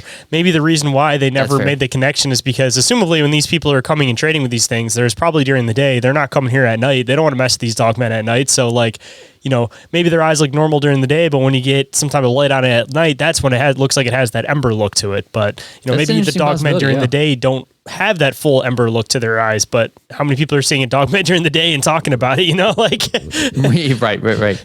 Yeah, no, that's an interesting point. Yeah, just the difference of how the light's going to be reflecting on it, during the day versus the night. So I wanted to back up and give an interesting perspective from a different culture. This is a description given by Heropolo Niliacus, which is this guy who wrote this work on hieroglyphics. It was an explanation of Egyptian hieroglyphics.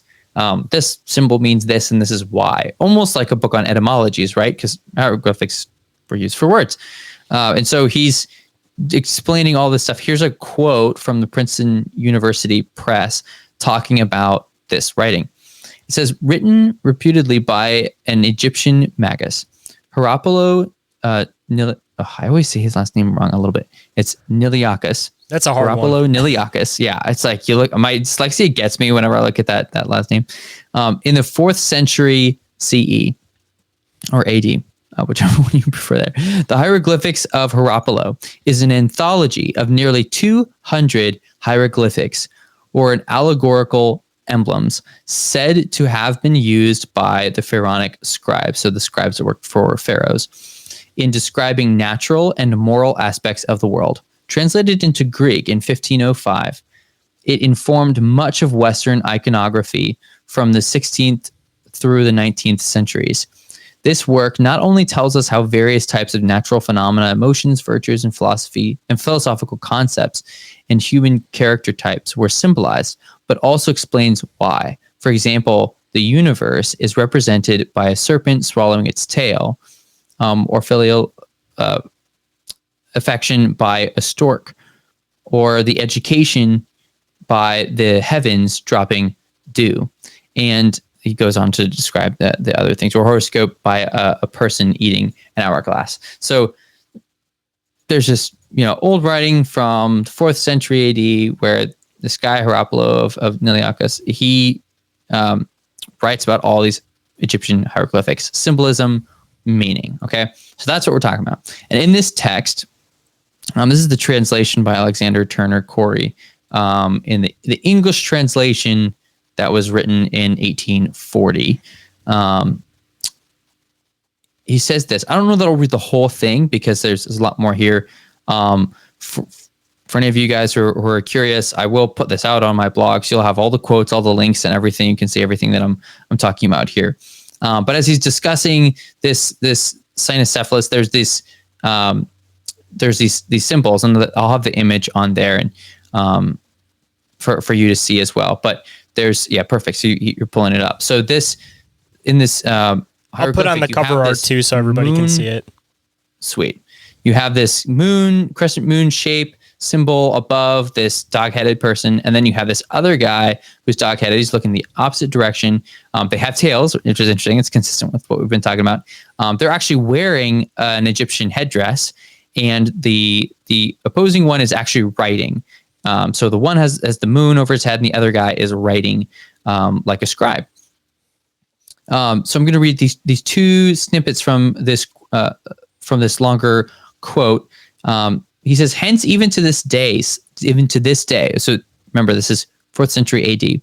He says, hence even to this day, cynocephaly are brought up in the temples in order that from them they may be ascertained the exact instant of the conjugation of the sun and moon. So he's saying they will bring dog-headed people into the Egyptian temples to help them tell them the exact instant that the sun or moon is are going to converge in the sky. So they describe that they have some kind of instinctual understanding, which is really fascinating because this kind of connects to the concept of like full moon and they howl kind of a thing. Apparently there was this understanding that the cynocephaly had this understanding of the celestial movements, and they were able to help people that worked at these temples.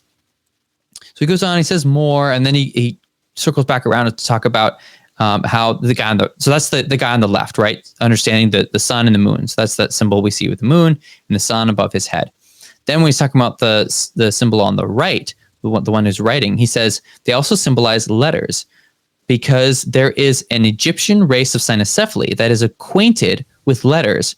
Wherefore, when a cynocephalus is first brought into a temple, the priest places him before a tablet, a reed, and ink to ascertain whether it may be of the tribe that is acquainted with letters and whether it writes. This is fascinating because he's saying that there are the tribes of dog-headed people that could read and write, and there were tribes that could not.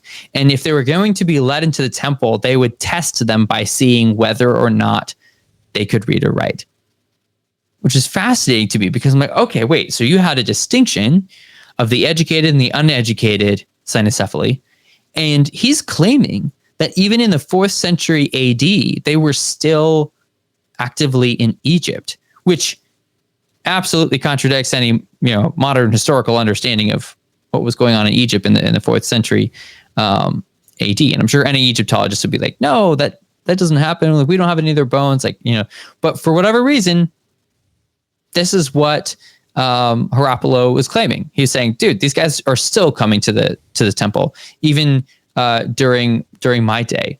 And this is what they do. This is how they're testing them. Just to point it out too, if somebody did find a skeleton of one of these things and it had like a dog head, you know how fast that thing would disappear? It'd be like the giant skeleton. Who wants to be the crazy archaeologist who claims that there's a legitimate dog person that they found in Egypt? Like, people are going to totally laugh at that, right? They're going to be like, you put a wolf skull or some type of dog skull on a human body, like totally.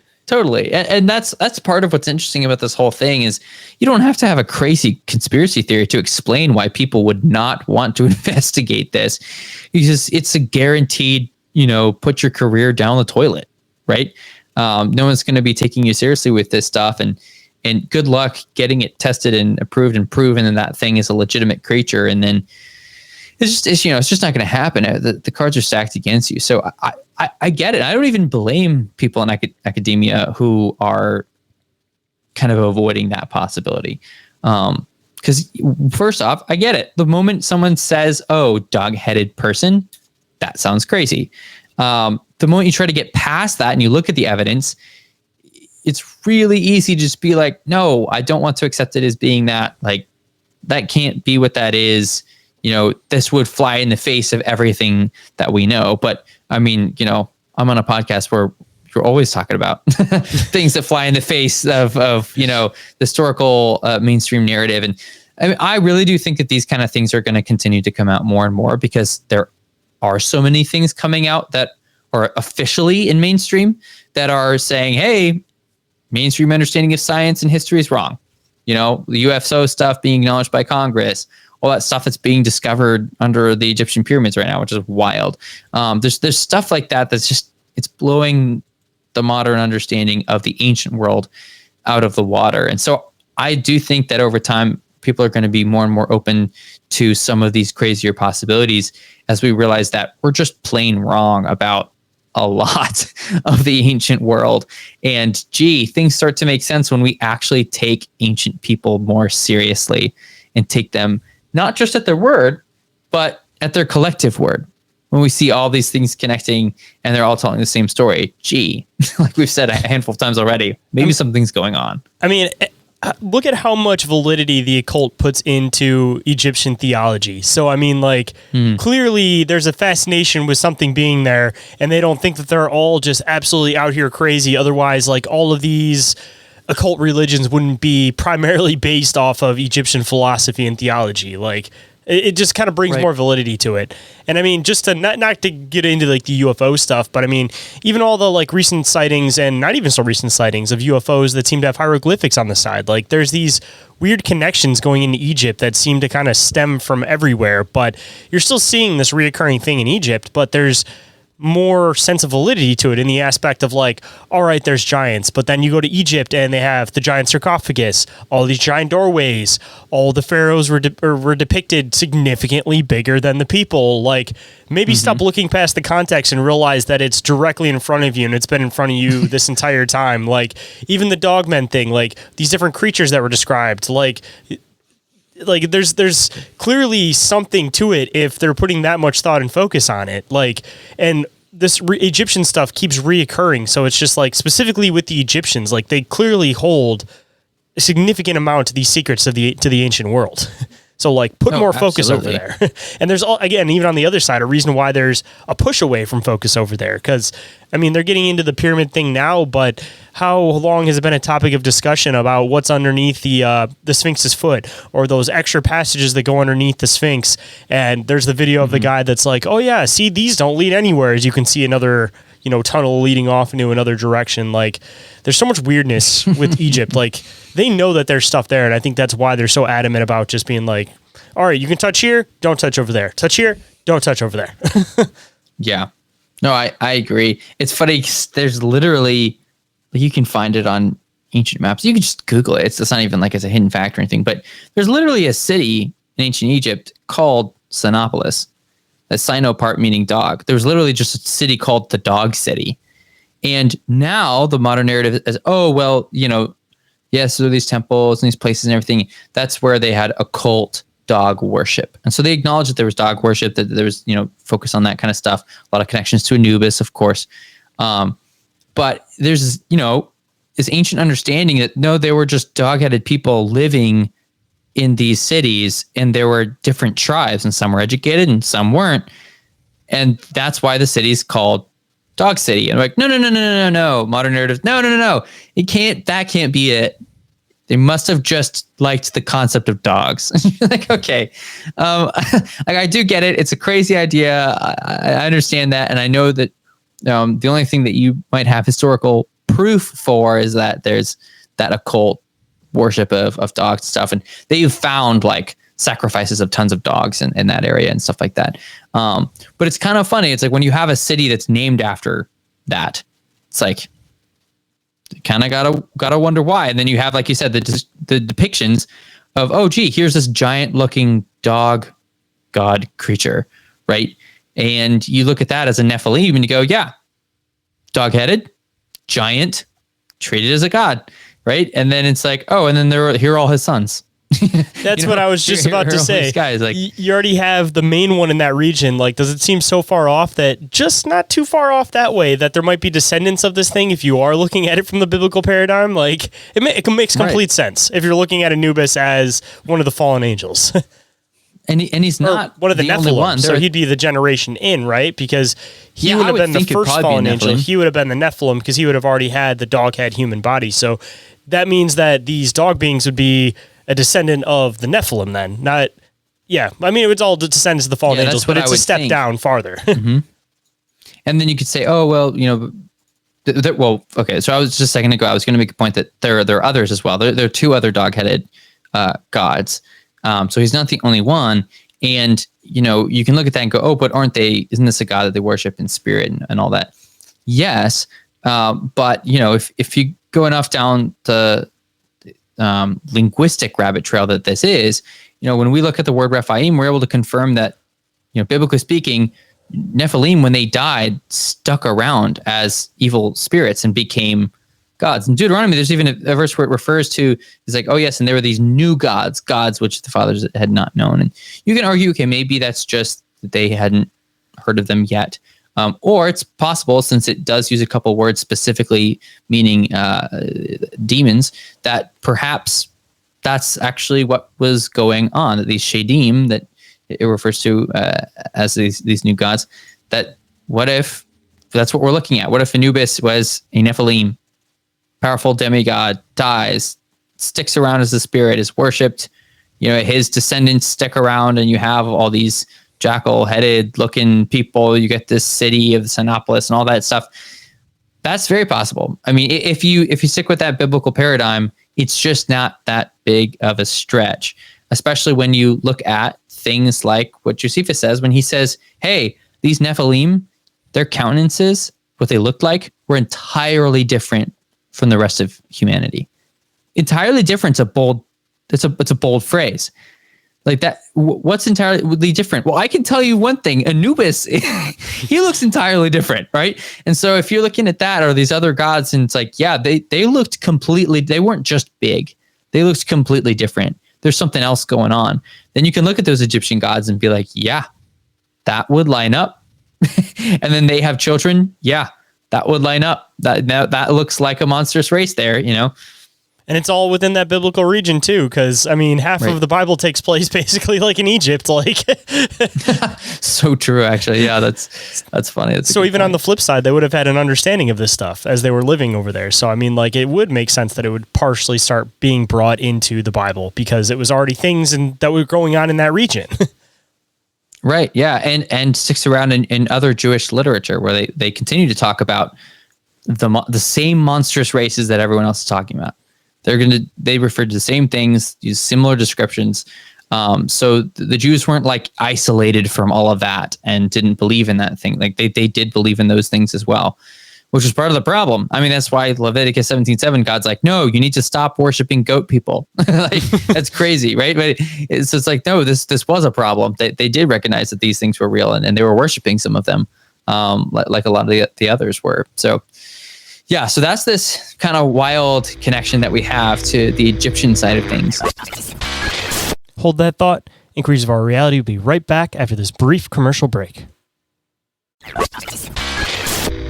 And now let's dive back in.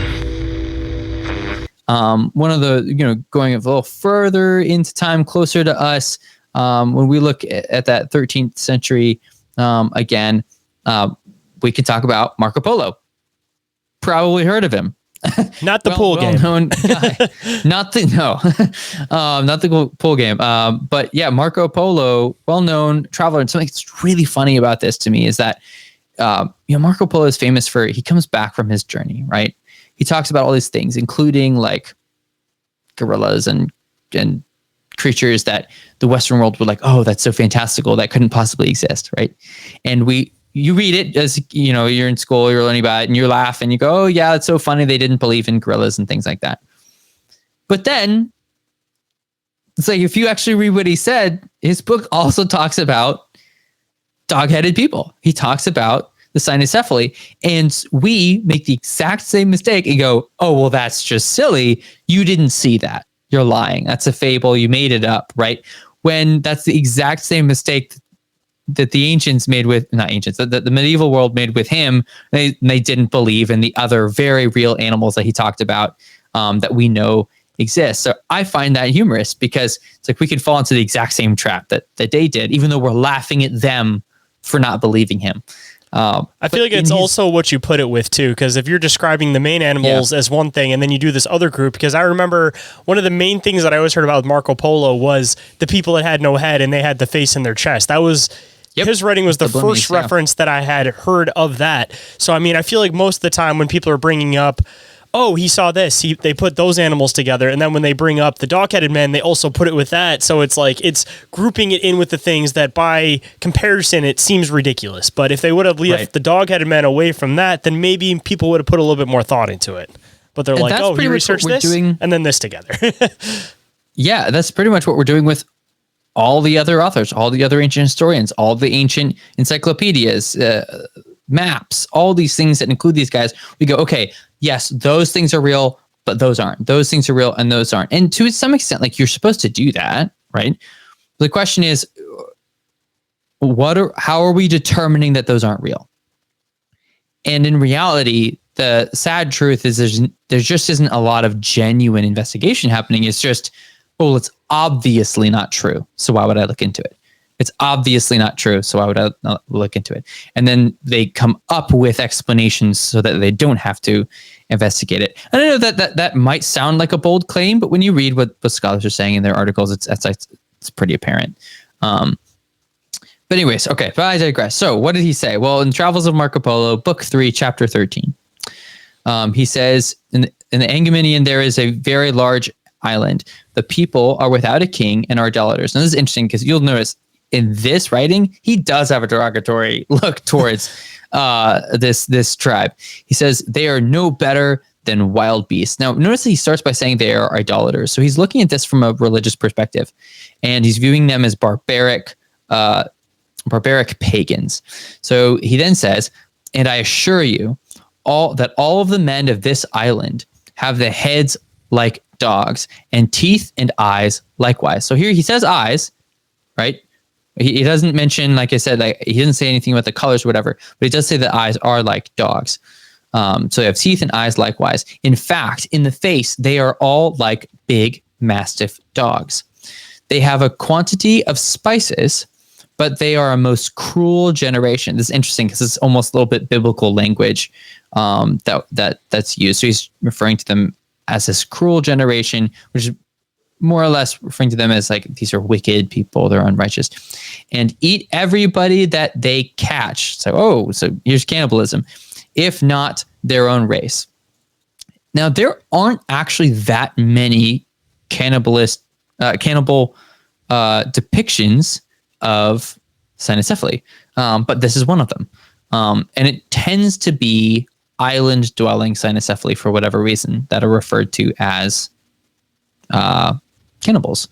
Now, it's interesting that sometimes they really do use the word cannibal, and that's when they're eating people. And so that would only make sense if the cynocephaly are people. But in this situation, he actually is referring to these guys as people. He's not thinking that they're apes. He's not thinking that they're more beasts than they are humans, but he does say that they are no better than wild beasts. So then he goes on as he's talking about these guys, and he says they live on flesh and rice and milk, and they have fruits different from any of ours. Now that I have told you about this race of people, so here's that confirmation, he's referring to them as people, as indeed it was highly proper to do so in this book, I will go on to tell you about an island called Saline, and as you shall hear. And then he goes on to talk about this other island. But he brings that up. And if you want, Shane, you can pull up that image of the manuscript there. I don't know if you can. Yep, I gotcha. But there's a depiction in this manuscript that this illustration of what these guys looked like. And as you can see they're depicted with these weird tiny cows on their heads. As the description goes on, it actually refers to them, and he's not the only one who does this, but that they worship Baal. They worship this bull god, and to give him homage, they have necklaces and hats that have the image of a bull.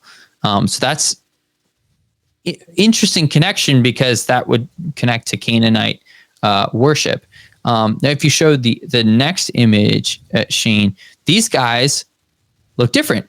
You'll notice these look a lot more like the cynocephaly that a lot of these other guys are talking about. And here you see them; they're trading for rice. That he talks about them with the rice, right?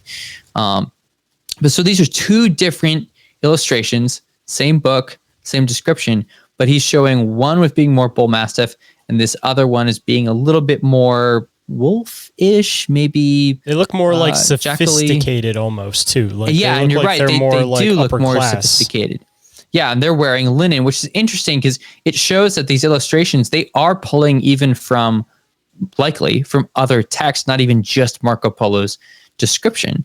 Because see how these guys are wearing linen, and that lines up a little bit more with the writing that we had by Tejas, and there are others who do as well. So they even informed the illustration from more than just what Marco Polo said, which shows that whoever helped with putting together this illuminated manuscript was aware of the other descriptions of this race of cynocephaly, which I find interesting. See, my just, if you put any kind of validity into this stuff, it almost kind of seems like it wouldn't be too far off, because we see it within human culture that there would end up being these defined groups, more than likely, unfortunately, defined off of some type of physical characteristic. So, assumably, as they went down the gene line, people are going to change. There's going to be different variations within the race. So, if there is like this more bull massive looking race, and then there's this other race that looks maybe a little bit more hound or like wolf-like, I'm sure that within that they would end up creating some type of hierarchy towards each other. And if, these ones that look a little bit more prim and proper, started acting like the upper class, then the other ones, it makes sense that they would start to resort to demonic worship, a lot more cannibalistic, if you want a demon is cannibalistic, if they're not necessarily even in the same race, acts. Like, it almost kind of seems like, if you start treating somebody like the lower class and treating them like the enemy, eventually they're going to say, you know what, I am the enemy, and that's where this like split's going to come in. But I mean, on the other side too, it kind of brings in maybe some more validity to what I threw a little bit earlier, that, maybe there was some type of main event and then these things split off from humanity, that, like the Sasquatch stuff when it comes to the natives, they say that they used to trade back and forth with them. And then, the white settlers came and then they said, nope, we're going our other direction. They never really saw them too much after that as far as trading goes. The same could go with these things, that there was the group, they were trading, and then once this event, whatever it may have been, happened, they split into the group of, we're not going to deal with humans, we're going to kill every single one that we come past because they came in and killed all of us. And then you have the other half that's like, oh, we're sophisticated, we've been trading forever, like they were just dealing with the more primitive version of us, not the good version of us. And then they kind of existed, within the culture for the time being. But, again, if there was some type of like big event, it would make sense why there would be these social hierarchies in the split off. Well, and it could be so many things, right? It's funny because even just referring to these creatures as cynocephaly, you could argue is maybe even a form of stereotyping, or just putting everybody into one bundle, because you look at this and there is variation in how they look, how they behave, what their cultural practices are, hygiene, in some cases even, rituals for copulation, religion. There's all this variety. And you could look at it and go, oh, this is an inconsistent description. It's like, no, look at humanity. It's the exact same thing. Like, yeah, there are islands of people who eat people. Like, that's the thing. There are people over here who are more sophisticated, let's say, and have built cities. And there are some writings that describe cynocephaly with cities. And then there's others where, no, they just live in caves. And there's others where, oh, well, they eat these things. And those guys don't eat meat. Oh, those do eat meat. And so that's just the same with humanity. So when you look at that variation, the things that vary make sense. And the things that don't vary also make sense.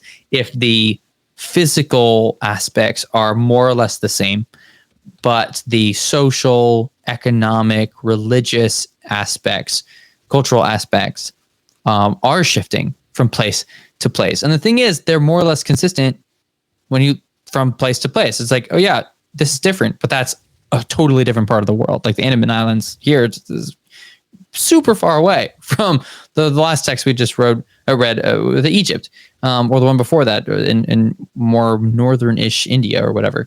So whatever we're talking about, you want to look for the geography as well as the just ethnographic investigation or description. And so when you do that, you do have these patterns. It's like, no, this does make sense. These are the variation that you're going to have. And when you do have these creatures show up in less reputable sources, things where it is more of a story, or it's okay, we're pretty sure this is a fictional work, and they show up, that doesn't mean, oh, well, then they must all be fictional. You know who else shows up in, fictional stories? Humans. That doesn't make humans not real, right? So you would expect that if something is real, that it would show up in historical things, in academic things, in non-academic things, in fictional works, all of the above. And that is what we see. Just make another connection too. I mean, the whole Little Red Riding Hood story could possibly play into this, because you have this humanistic wolf that, from most depictions that I've seen, it looks pretty dang close to what these guys look like in this picture. So, I mean, all the Grimm fairy tales were intended to be stories to scare kids away from doing specific things. And for anybody that may not have really dived into the Grimm fairy tales, they're a lot darker than, the little Disneyfied version that most people know of them. But, you have this story about this wolf that is this wolf human-like thing, this dog-headed thing that was hungry, ends up going into this house, ends up like cannibalizing, quote, the grandma and stuff. Like, could it have been a story that was intended to be like, all right, look out for these types of beings? And looking at it years later, we're like, oh yeah, it's Little Red Riding Hood, it's just the wolf. But, maybe there was a little bit more of a layer to it than we thought. Yeah, it's very possible. It's funny. I really hadn't even thought about the connection with Little Red Riding Hood. And you're right. Like, most of those stories were warnings about specific things. You can broaden it to don't trust everybody and, it seems like that one's more don't trust the wolf, because there's enough stories about, be careful in the woods. But this one specifically, you're in the home safe, and it's like watch out for this wolf person.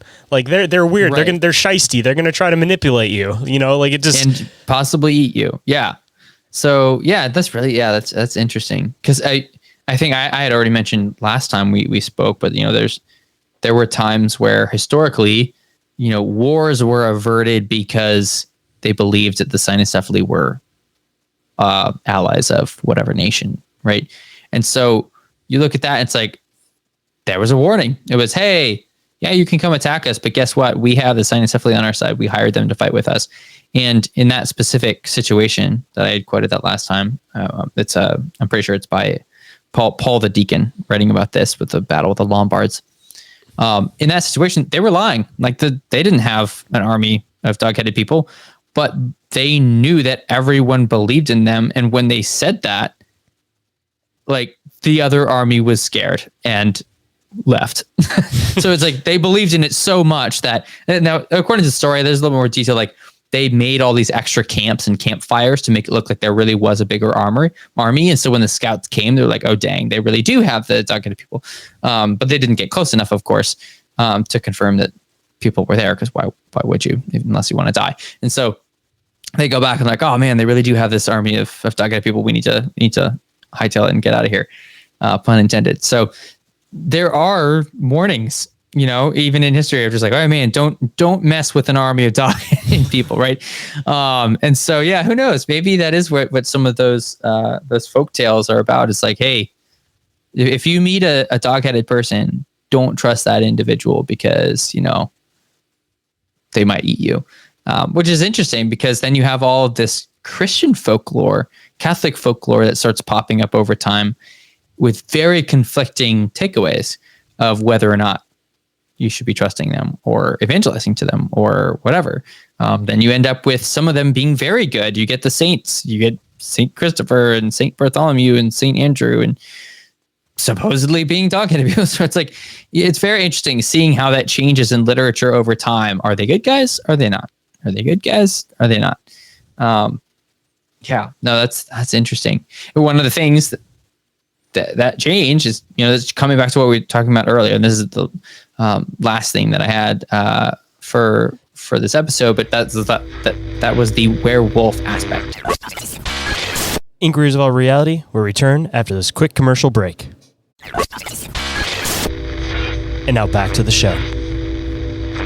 Just to throw in a quick comment that I wanted to make on what you were just mentioning about these saints that had the dog heads. Before you get into the next part, I just don't want to get too far away from it. It would make sense to me that if these people were dog-headed and they became one with the religion, it would seem like if they were looking at these dog-headed beings like they were like primitive, like the dog-headed being would want to be looked at as more human-like. So if they did something to the point where they became so good that they became a saint, it would almost make sense that maybe as they go down the line that they would more humanize them and they would give them that human head, and in turn they would be okay with that. Like, it seems like it would only be benefiting the idea of them if the whole intention was they wanted to kind of split away from their race and like exist amongst the humans. Like, it seems like it would make sense in context that they would eventually change it to just being human. That's an interesting. Yeah, that's interesting.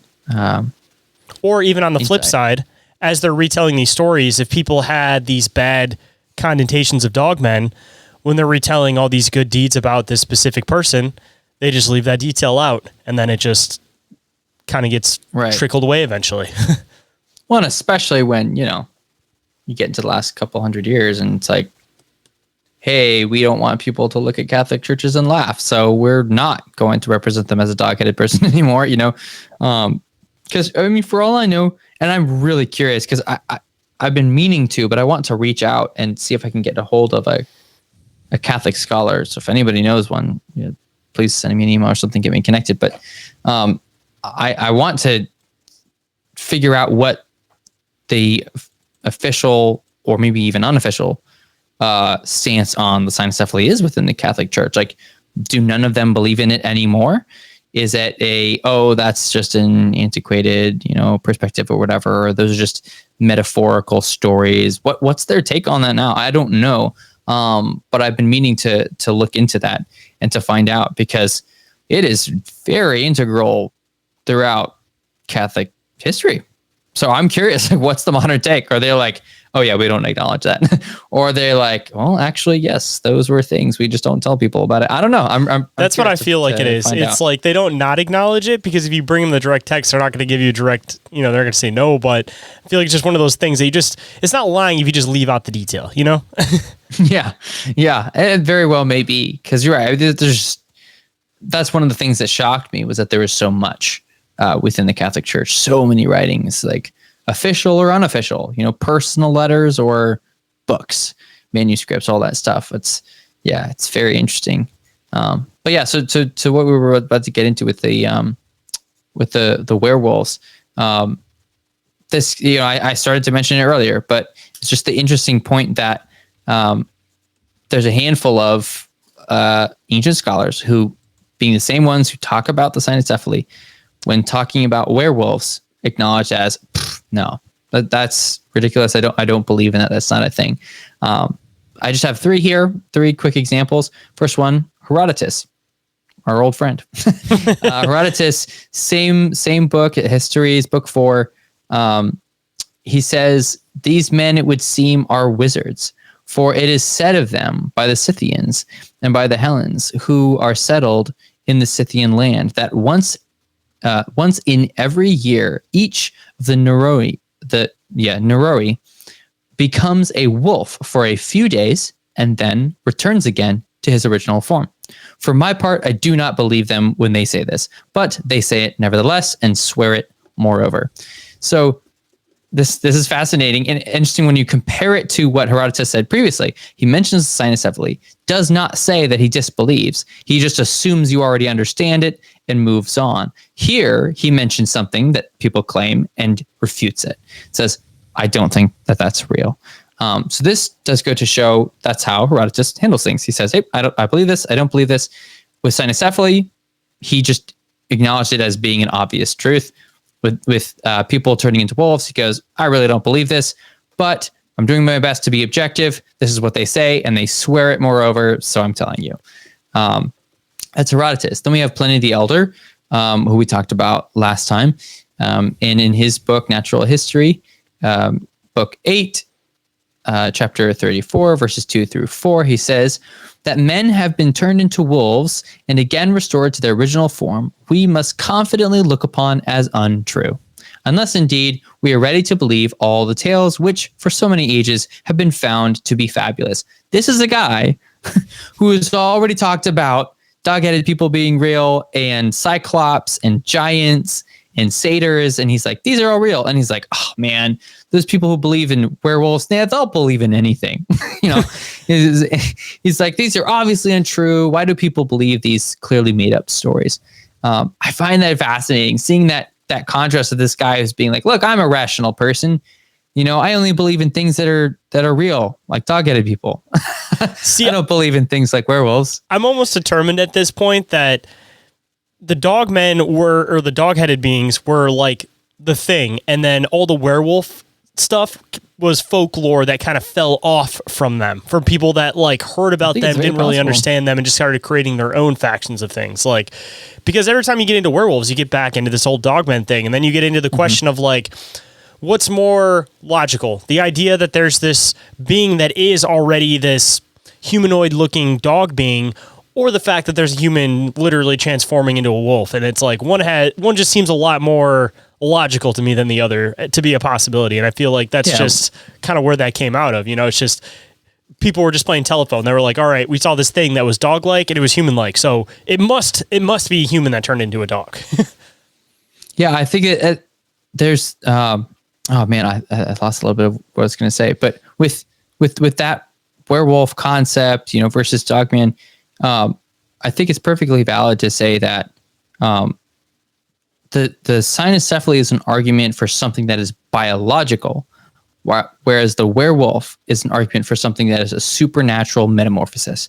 So there is a real big difference between claiming that a creature exists and has existed, you know, for a long time, and saying something that we know exists, humans, are able to magically transform from one shape into another. And, you know, again, I consider myself an open-minded person. Am I going to rule out that there's no form of witchcraft that can pull that off? No. Who knows? For all I know, I've said this before on other podcasts, for all I know, maybe the true form of a werewolf is actually a person performing skinwalker magic to turn into a cynocephaly. And that's what you're doing. You're not turning into just a wolf or something. That maybe it's like you perform the ritual with, you know, a cynocephaly bone that, you know, only your cult has or something, and you turn into that, and that's how you pull it off. I don't know. Like, that's an interesting thought. But whatever the case, certainly from a historical perspective, I think it's fascinating that there's loads of evidence of this race. But there actually happens to be loads of arguments throughout history against werewolves as opposed to for them. Ironically, done by the same people that argue for dog-headed people. Yeah, very ironically, at least for us anyway. It's just so funny. It's that drastic difference in what is assumed to be true, right? For so long, oh yeah, we see these guys, we've heard of these guys, obviously. But for us, it's just not obvious. And then them looking at something like werewolf and being like, nah, man, but that's just silly, right? One step too far. Cyclops is all that. Too far. That's too far, though. Obviously true. Yeah. It's just funny, but yeah. So the rest of this quote, he says, so all these things to be found to be fabulous. He says, but as the belief of it has become so firmly fixed in the minds of the common people. So he's saying, hey, this folklore, everyone believes in this, even though they're wrong. He says, as to have caused the term vericipolis to be used as a common form of imprecation, I will here point out its origin. And then he goes to talk about, okay, this is where this term came from, and this is why people started using it, and blah, blah, blah. But yeah, so that's this quote by Pliny the Elder. Again, same guy who's arguing for the dog-headed people to exist, looks at werewolves and says, nah, that's just silly. And then the third example, which is from City of God. It's not the same chapter that we were talking about before in book 16, chapter 8. This is same thing by Augustine, but it's book 18, chapter 18. Again, I'll have this quote available for you guys in the article. But it says, indeed, we ourselves, when in Italy, heard such things about certain region where there were landladies of inns imbued with these wicked arts, so witchcraft, which were said to be in the habit of giving to such travelers as they chose or could manage something in a piece of cheese, by which they were changed on the spot into beasts of burden, and carried whatever was necessary. So beast of burden, that's something like a donkey or mule, you know, or something like that to work for them. So it's like, oh, welcome to our inn. Here, have some cheese. And then they turn into a donkey and they're like, all right, now you're going to work for me. It's strangely like Pinocchio. I don't know why, but I'm a real mule. yeah, exactly. But yeah, it's like, like, you know, turning into a donkey now. But yeah, so he says that, and then he carried whatever was necessary. and were restored to their own form when the work was done. Just kind of humorous. He says, yet their mind did not become bestial, but remained rational and human.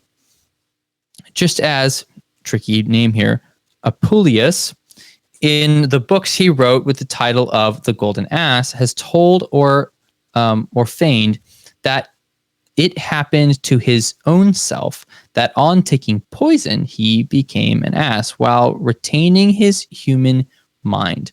So this guy apparently claimed that he became a donkey and still had his rational mind. Augustine is looking at that story, comparing it to the previous one and saying, okay, so this is this pattern. These people that claim that they can be changed by some kind of thing that you ingest. They can be turned into a creature, an animal, but they still possess their rational mind. He says these things either are false or so extraordinary as to be with good reason disbelieved. He goes on to say a few other things, and then he says, I cannot therefore believe that even the body, much less the mind, can be really changed into bestial forms and lineaments by any reason, art, or the power of demons. He says some more stuff, and then later on he says, these things have not come to us from persons we might deem unworthy of credit. So that's interesting. So he's saying, I don't believe this. This is crazy. And he says, but to be fair, this is coming from reputable people. He says, but from informants we could not suppose to be deceiving us.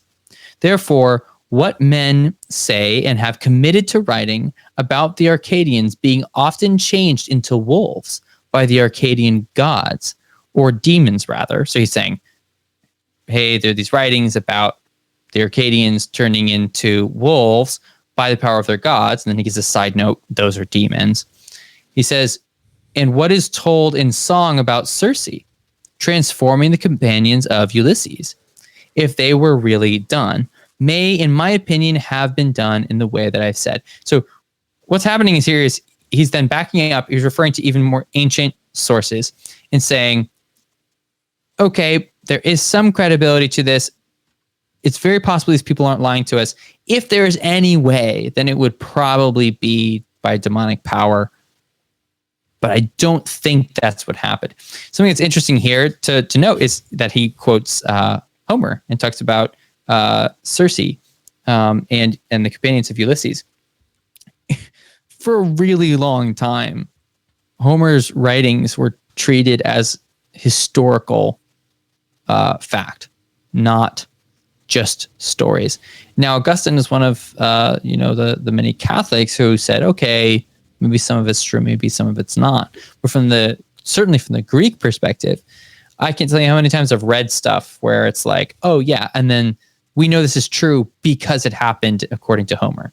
So that's really interesting because a lot of the things that we now firmly place in the role of mythical and false, like this is a fictional story, it's made up.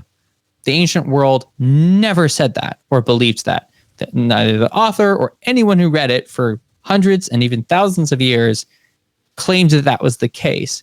And yet now, the last 200 years, we've decided on their behalf that they were all wrong. It's like, actually, all of you are wrong. And you must have made up those stories because that does not fall within what we understand scientifically to be true. So there you go. There you have it. This is the quick summary of really just an introduction to some of the sources to talk about Dogman and a lot of these people who are contrasting that from the existence of werewolves. Stay tuned, guys. This is our last break. But if you enjoyed the show and you think I deserve it, then please leave a review or rating for this show on iTunes, Spotify, or any other podcatcher you happen to use. Your continued support is what makes the show possible, and your opinions go a long way to help the show grow and improve. So thank you. Now feel free to skip past these ads so we can get back to the show. And we are back, so let's get back to it.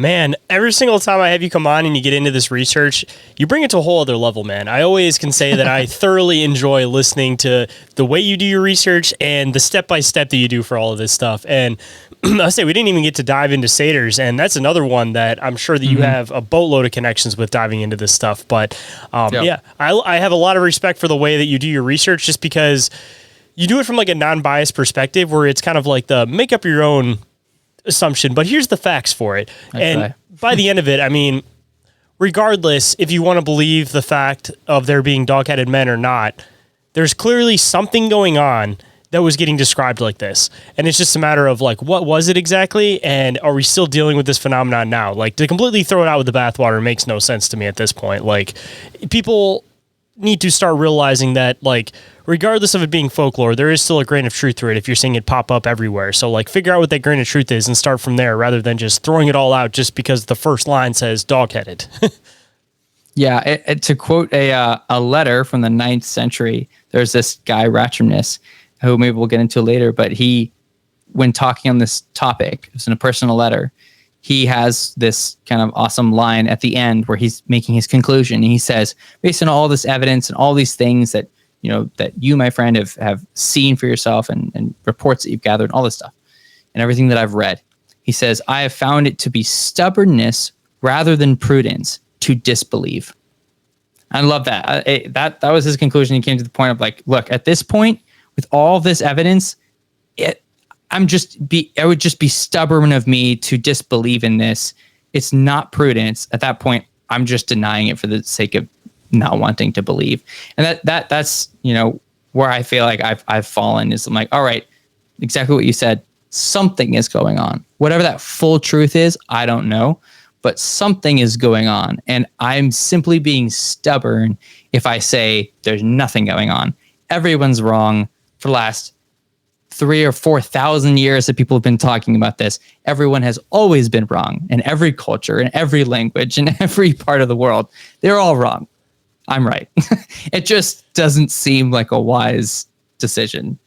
I mean, again, you even have to take into consideration just the fact of things going extinct or people just killing things off because, I mean, even the giant thing. I mean, how many stories are there of like the natives at Lovelock Cave all deciding to team up one day because these things are a problem and then they take them all out and then what happens to those stories? They just don't exist for 100 years. Nobody really talks about it. And all of a sudden they spring back up and they become an item of folklore. And I think that that's what happened with this is that we're only rationalizing this concept because of our current context that is completely ridiculous. But if we didn't already start with that context, then it wouldn't have been in our minds. So then we could have taken this into consideration. But I don't know. I think that is probably my best assumption is that I don't think it was people wearing masks. Like the mouths move. There's way too much descriptions of them, but there was a huge number of these things. Some of them happened. And now we're dealing with the dwindling numbers, which again is this reoccurring story with the Nephilim, with Sasquatch, and it's clearly a reoccurring story with all these different types of beings. So again, there's got to be a strap of truth to it if you're seeing this thing exist amongst everything. Yep, I absolutely agree. But kind of wrapping up at the very end here, you already kind of dropped some awesome words of wisdom, but I'm still going to make you drop your own words of wisdom at the end. So if there's any words of wisdom that you might want to bestow on the listeners today, man, what might it be?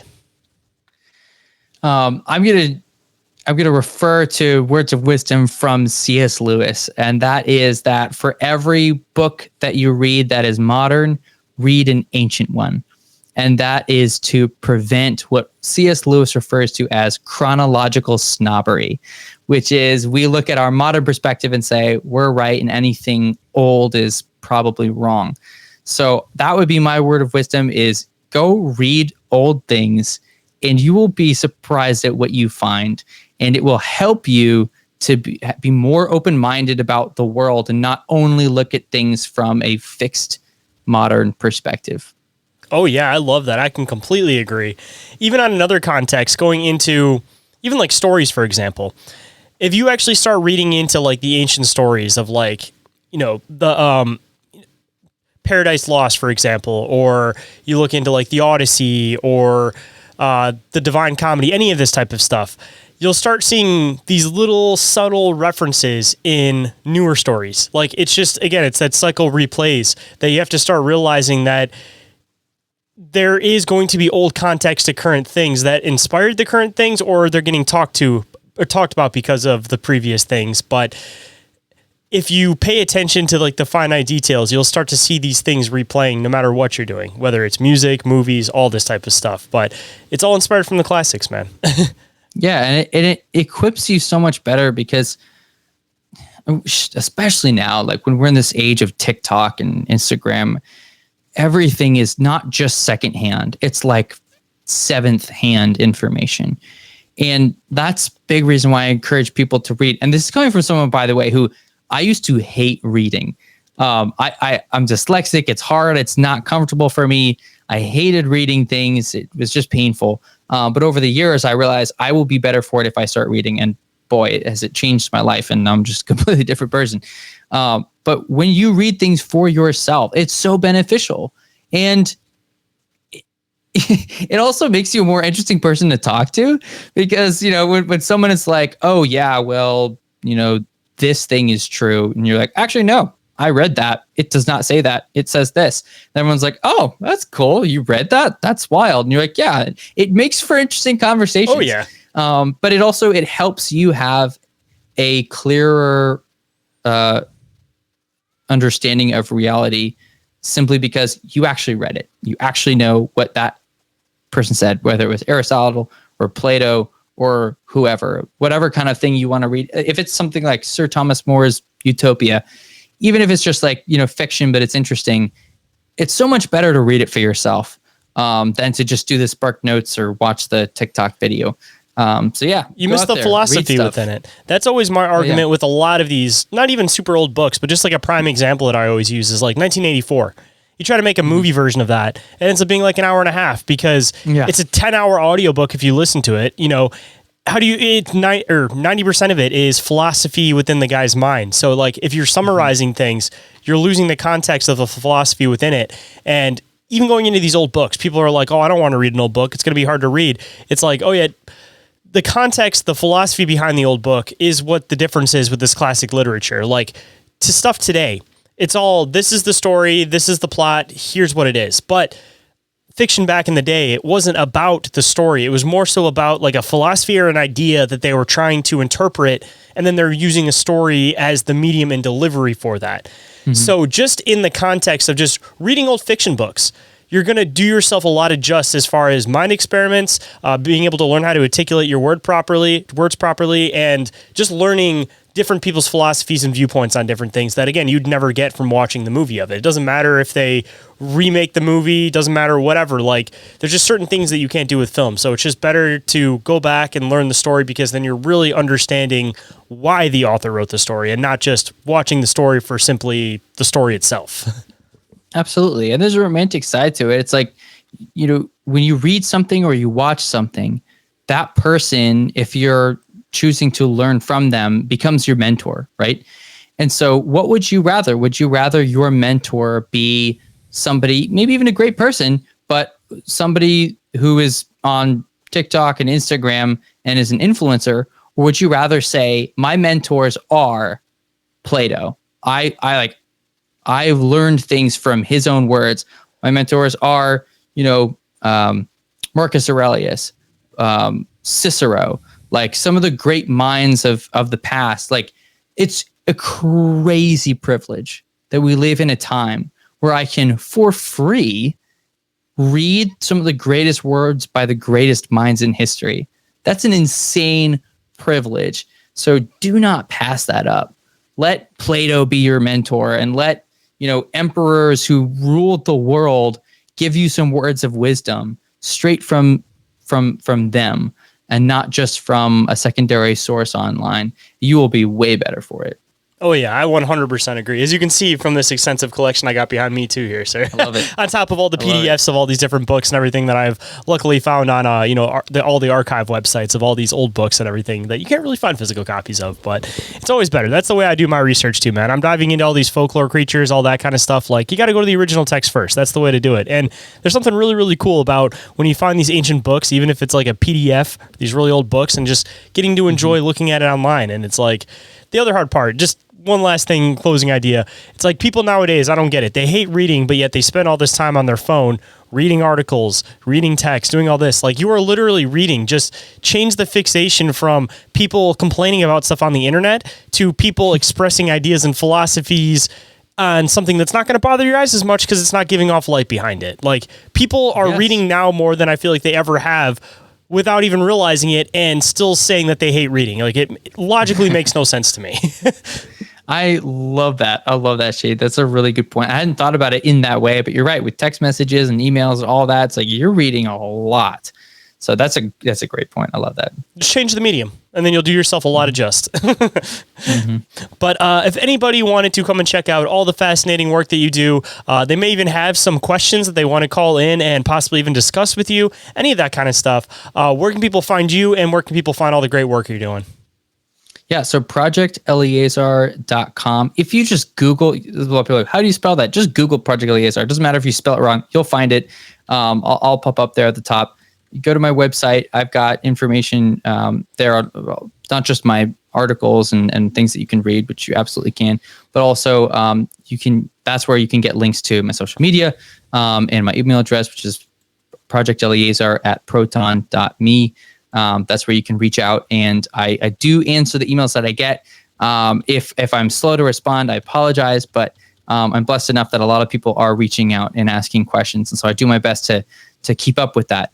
But yeah, that's how you can reach out to me. My Instagram is probably the better of the social medias to follow in terms of if you're wanting to comment or DM me or something. Like, it's probably the way to get a hold of me via social media. But I definitely post on most of the big platforms.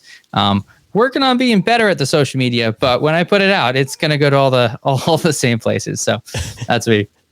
Well, man, again, I appreciate you making the time to come on today. It's always a fascinating conversation with you, and I'm really looking forward to the next time and hopefully the time after that. Thanks, brother. It was a good time.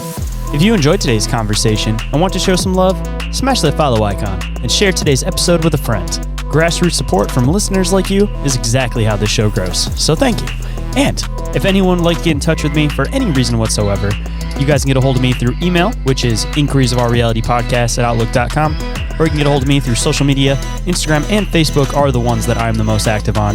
Or you guys can also get a hold of me through the submission forum, and of course that is available on the top of the link tree. And the last way you guys can get a hold of me is through the hotline number. You guys can text or call that, whatever happens to be easier, and that number is 313-364-1551. And that's also available down in the show notes so that you guys can find it quick and easy.